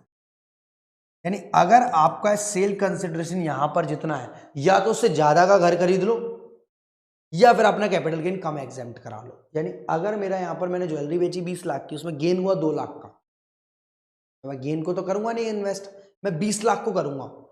मैं किसको करूंगा? 20 लाख को। तो अगर 20 लाख का घर खरीद लिया तो पूरा एग्जाम, 15 का घर खरीदा तो कम एग्जाम, 10 का खरीदा तो आधा एग्जाम। ठीक है, तो यहाँ पर सेल कंसिडरेशन को इन्वेस्ट किया जाता है बेटा। Transfer of new asset with in 3 year, same condition है। अगर ट्रांसफर करिए न्यू एसेट तो उतना घटा दिए जाएंगे कॉस्ट ऑफ इक्विटी। सिंपल से 3 इंडिविजुअल के लिए हमारी एग्जाम्पशंस थी। क्या? घर गया, जमीन गई और बाकी एसेट्स भी चली गई। बाकी asset jewellery, drawings, paintings, sculptures, any work of art. Where the assessing, ये बेटा केस लॉ है, हमारे किसी काम का नहीं है। मतलब एग्जाम लेवल पर केस लॉ जनरली आपको प्रोफेशनल एग्जाम में पूछता है, बट यहाँ पर सिंपल सी ये है कि अगर उसके घर पे कौन और उसका बेटा भी है नई जमीन में, तो वो एग्जाम्पशन मिल जाएगी। सिंपल सी बात है, जरूरी नहीं एक्सक्लूसिवली वो खुद ही ले। ठीक है, एक बार पढ़ ले रहे। Where the assessing is acquired to adjacent addition in material that flat was acquired from 2 different sellers and 2 different sales deal. ठीक है, हमारे लिए एक ही घर है, वो काम खत्म। अब जो एग्जाम्पशन आई है वो है only to an available only to any other person. मतलब एनी अदर पर्सन, ये exemption AOP, BOI, LLP, firm, AJP, company, government company, सबके लिए, कंपनीज के लिए भी है। कौन सी? Compulsory acquisition of industrial law under 54D है, मतलब 54, 54B, 54D। और वो इंडिविजुअल एचयूएफ के लिए कौन कौन सी बेटा? पहली कौन सी? घर गया जिसमें रह रहे थे, फिर जमीन गई जिस पर खेती कर रहे हो, तीसरा सारी एसेट चली गई। घर गया तो घर खरीद लो, 1 साल पहले खरीदा या 2 साल के अंदर या 3 साल में बनवा लो। दूसरा एग्रीकल्चर जमीन गई है, 2 साल के अंदर खरीद लो, लॉक इन पीरियड सबका 3 साल रखा हुआ। तीसरा अदर एसेट्स बेचिए, पूरा सेल कंसिडरेशन लगा दो जितना पैसा आप सामने से आया है, और उसके लिए भी 3 साल है, बट 1 साल के अंदर खरीद लो, 2 साल के अंदर खरीद लो और 3 साल के अंदर बनवा लो। असेसी एनी पर्सन है। एसेट्स यहाँ शॉर्ट टर्म लॉन्ग टर्म कुछ भी हो सकती है। Compulsory acquisition of land or building was used by SSC in business or industrial undertaking prior to the date of transfer. 2 साल पहले से लेकर ये क्या कर रहा है, यूज कर रहा है। New asset to be purchase or construction, new land or building for the industrial undertaking, यानी गवर्नमेंट हमसे जमीन खरीद रही है इंडस्ट्री बसाने के लिए, इंडस्ट्रियल अंडरटेकिंग के लिए। इसलिए उन्होंने कहा भाई मैं तो कंपनी हूँ, मेरी जमीन मैं नहीं बेच रहा, तुम्हें एग्जेम्पशन नहीं दे रहा। उन्होंने कहा तुम्हें भी दे रहे हैं। या investment in certain bonds 54 EC, ये भी any person bond, land building or both, ठीक है। आप इन्वेस्टमेंट कर लो इन जगह। Bonds redeemable after 5 years, national highway, rural electrification, power finance, Indian railway finance. Maximum exemption limit 50 lakh रुपए within prescribe time limit. Prescribe time limit वही है आपकी कैपिटल गेन अकाउंट स्कीम वाला टाइम। ये सबके लिए है, ठीक है, एनी पर्सन के लिए। बट इन जगहों पर जो बॉन्ड्स इशू होते हैं उनमें आपको इन्वेस्ट करना पड़ेगा और मैक्सिमम 50 लाख, 1 करोड़ 2 करोड़ नहीं, ये सबके लिए। बट इसके लिए आपको क्या करना पड़ेगा, नई जमीन खरीदनी पड़ेगी जो इंडस्ट्रियल अंडरटेकिंग के लिए हो रही है। यानी सिंपल एग्जाम्पशन, सिंपल सा कॉन्सेप्ट है, पुरानी बेचो नई खरीदो, उधर पुरानी बेचो पर बॉन्ड्स खरीदो within 3 years from the date of receipt of compensation. ये बोल रहा है भाई आप 3 साल के अंदर खरीद सकते हो, या 1 साल पहले, 3 साल नहीं, 3 साल के अंदर। एप्लीकेबल है deposit scheme, capital gain account scheme में पैसा डालना पड़ेगा आपको।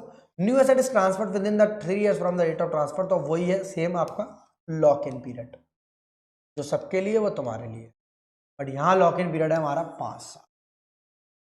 6 महीने के अंदर आप खरीद लो भैया, यहाँ टाइम लिमिट बहुत कम दी है। बॉन्ड सुनने का तुरंत रेडी है, तुम कहाँ घर ढूंढ रहे हो, कहाँ जमीन ढूंढ रहे हो तुम, 2 साल 3 साल का टाइम लगा लो, 6 महीने के अंदर बॉन्ड्स खरीद लो आप, इतना समय बहुत है आपके लिए। Capital gain account scheme same है, 5 साल तक आप बेच नहीं सकते। जिस साल बेचोगे एग्जाम्ड एलटीसीजीओ टैक्सेबल हो जाएगा, जिस साल आप बेचोगे। सब जगह 3 साल लॉक इन पीरियड है, सिर्फ 54 EC है शायद ये बॉन्ड्स वाले केस में, इस साल 5 साल।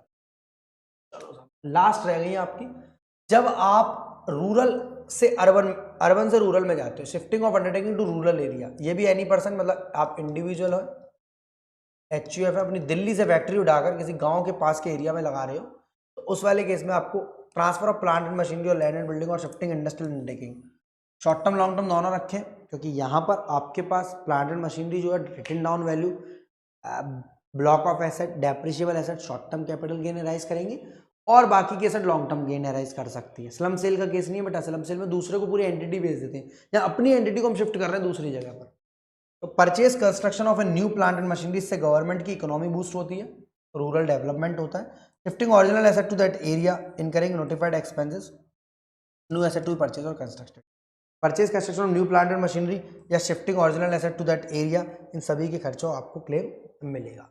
करना क्या, एनी पर्सन कोई भी हो, मतलब सिर्फ 4 एग्जाम्पशन सबको मिली है। कौन सी वाली, अगर कंपलसरी गवर्नमेंट एक्वायर कर रही है, दूसरा आप बॉन्ड्स में इन्वेस्ट कर रहे हो 54 EC के, rural electrification, national highway authority of India, या आप शिफ्ट कर रहे हो रूरल की तरफ, या शिफ्ट कर रहे हो SEZ की तरफ।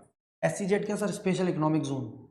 यहाँ भी सेम चीज़ है, सब कुछ सेम है बेटा, कुछ भी अलग नहीं है, कुछ भी अलग नहीं है, सेम है, बस दोनों का सेक्शन अलग है, बाकी काम पूरा का पूरा सेम है। तो एक संग ही लिख देते, यहाँ विद इन 1 year और बिफोर 3 years, पहले 1 साल पहले या 3 साल बाद में, यहाँ भी विद इन 1 year और 3 years, सब कुछ सेम है। लॉक इन पीरियड इसमें भी 3 साल, सिर्फ बॉन्ड्स के केस में लॉक इन पीरियड 5 साल है, 5 साल तक बॉन्ड्स को बेच नहीं सकते। अब कहानी कैपिटल गेन अकाउंट स्कीम जो होती है, CAG scheme, CGA scheme. If investment under section 54B, D, EF, G, GA is not made before the date of filing of return, वो क्या होती है, इंडिविजुअल के केस में 31 जुलाई, कुछ पार्टनरशिप कंपनीज के केस में या टैक्स ऑडिट वाले केस में 30 सितंबर। तो इनसे पहले आपको इसमें पैसा जमा कराना पड़ेगा। अगर नहीं कराया, और बॉन्ड्स कितने महीने में खरीदने दोस्त आपको, 6 मंथ्स के अंदर। इनके section 54 capital gain has to be deposit under, इसमें नेट कंसिडरेशन यानी वो सेल्स कंसिडरेशन, मतलब सारे सेक्शन में तो कैपिटल गेन बेटा जमा कराना, बस एक वो घर गया, जमीन गई, उसके बाद जो एसेट गई, ज्वेलरी वगैरह, उनके केस में आपको पूरा सेल कंसिडरेशन, यानी अगर 20 लाख की ज्वेलरी बेची है तो मुझे 20 लाख से ऊपर का घर खरीदना पड़ेगा तभी, या 20 लाख का, 15 लाख का खरीदे तो पूरा कैपिटल गेन एग्जाम्प्ट नहीं होगा। Amounts of deposit shall be deemed to the cost of new asset, जो आप अमाउंट डिपॉजिट कर रहे हो वही न्यू एसेट का कॉस्ट मान ली जाएगी। फाइनली सम MCQs आ गए। इसके बाद आपके DPP में क्वेश्चन डाले हुए मैंने, एक बार कंप्लीट कर लेना, उसके बाद भी दिक्कत हो तो बताना। मैंने पहले लेक्चर में बहुत इंपॉर्टेंट चीज़ें डाली है, सेकंड में एडवांस डाली थी, इसलिए मैंने बोला पहला लेक्चर करना, तभी समझ में आएंगे। सारे के सारे MCQs यहाँ करने हैं। बोल रहा है कैपिटल एसेट एक्सक्लूड करती है सभी को। एक्सक्लूड किसे किसे करती है सर? स्टॉक को एक्सक्लूड करती है, पर्सनल को, बाइज्ड को, पर्सनल इफेक्ट्स को एक्सक्लूड करती है, रूरल एग्रीकल्चर वैसी लैंड वैसी बाहर होती है। स्टॉक, पर्सनल इफेक्ट्स और rural agriculture land in India. Jewellery आपकी जो है कैपिटल एसेट होती है अगर वो ज्वेलर की दुकान पर नहीं रखी है, क्योंकि ज्वेलर वाली स्टॉक एंड ट्रेड हो जाएगी। इन टर्म्स ऑफ सेक्शन 242 है, unlisted securities are treated as long term capital asset. Unlisted security if they are held for a period of more than 24 महीने। अनलिस्टेड बोल रहा है बेटा, लिस्टेड बोलता तो दोस्त क्या होता? 12 महीने। रजत ने कार खरीदी पर्सनल यूज के लिए, कार 5 लाख रुपए की अप्रैल में और सोल्ड कर दी 5.5 की। वैसे तो बिकती नहीं है, पर पता नहीं कैसे बिक गई है। कैपिटल गेन, कई सारे बच्चे 50,000 रुपए लगा देंगे बट नील। भैया रजत ने पर्सनल यूज के लिए खरीदी पर्सनल इफेक्ट्स। कार तो इतनी बड़ी सी चीज होती है, कैपिटल एसेट नहीं मानेंगे। कार, कपड़े, मोबाइल फोन पर्सनल के लिए बना। ज्वेलरी खरीदेगा, ड्राइंग्स खरीदेगा, पेंटिंग्स मजनू भाई की, any work of art, archaeological collection, ये सब कैपिटल एसेट मान ली जाएगी।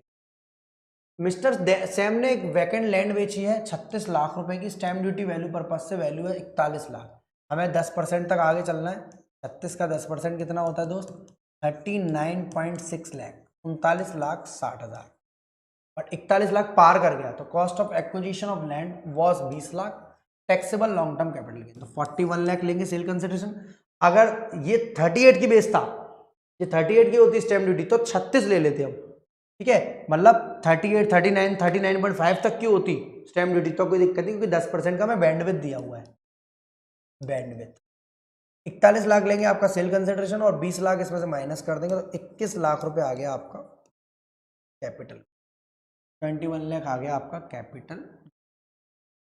40 में से 20, सर 36 क्यों नहीं लिया? 16 लाख नहीं आएगा आंसर? नहीं बेटा, बैंडविड्थ सिर्फ उतना ही काम है। Which income is chargeable as capital gain? From transfer of self generated goodwill, हाँ होता है। ट्रांसफर ऑफ पर्सनल ज्वेलरी, हाँ होता है। Transfer of painting and artwork, हाँ होता है। From transfer of furniture utility for personal, नहीं।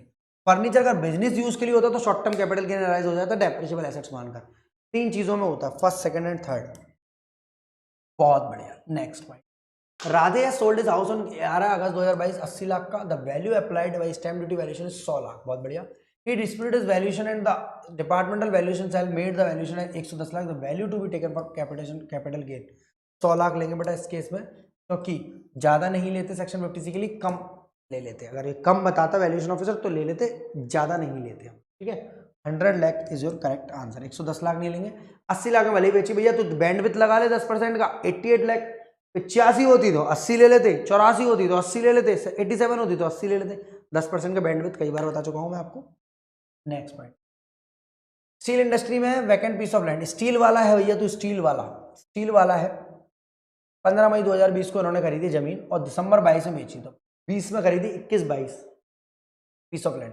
Profit earn on sale of vacant land is 10 lakh, shall be taxable as capital gain. क्यों? क्योंकि तो स्टील वाला है भैया, बिजनेस इनकम तेरी होती है। अगर तू प्रॉपर्टी वाला होता तो कपिल देव इंगेज है भैया मैन्युफैक्चरिंग एक्टिविटी में। WDVA प्लांट एंड मशीनरी के 1 अप्रैल 22 को 6,88,000, 1 अप्रैल 22 को। The entire plant and machinery was sold on 30 March 7,80,000, पूरी की पूरी बेच दी। Original cost of plant and machinery amounted to 14,05,000, acquired on 5 April 2019। चलो हटाओ। कॉस्ट इन्फ्लेशन इंडेक्स कोई मतलब नहीं, शॉर्ट टर्म कैपिटल बेटा। डेप्रिशिएशन, डेप्रिशिएबल एसेट्स है, ये डेप्रिशिएबल मशीनरी क्या है? WDV return on value depreciable assets. ऐसे केस में क्या होता है, आपका सेक्शन 50 बोलता है कि अगर आपका पूरा ब्लॉक ऑफ एसेट खत्म है, ये पूरा सेक्शन दोबारा कराऊंगा PGBP में, प्रॉफिट एंड गेन्स फ्रॉम। यहाँ सिंपल समझ लो, यहाँ इंडेक्सेशन वगैरह कोई बेनिफिट नहीं मिलेगा। पहले उसकी क्या कॉस्ट थी उससे कोई मतलब नहीं।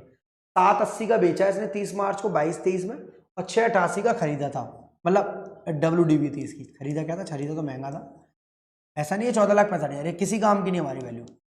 रिटर्न डाउन वैल्यू माइनस कर देते हैं हम, 6,88,000, तो यहाँ आ जाएगा शायद 92,000। 92,000 है क्या कहीं? शॉर्ट टर्म कैपिटल गेन 92,000, कितना? Short term. ये जो निकल रहा है ना आपका, ये उसकी वजह से निकल रहा है indexation.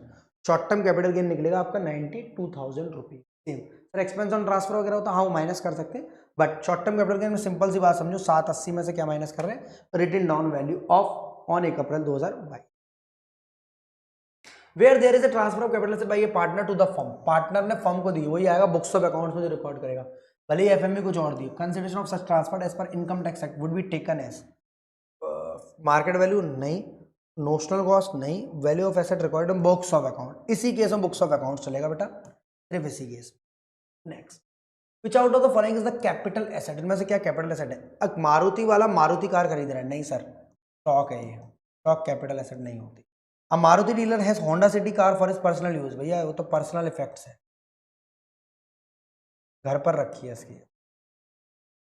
Jewellery held by jewellery for personal use, हाँ सर ये कैपिटल एसेट है, भले ही वो ज्वेलरी डीलर है, ज्वेलरी डीलर भाई स्टॉक एंड ट्रेड, एसआईटी मतलब स्टॉक एंड ट्रेड, सिर्फ ये कैपिटल एसेट है बेटा।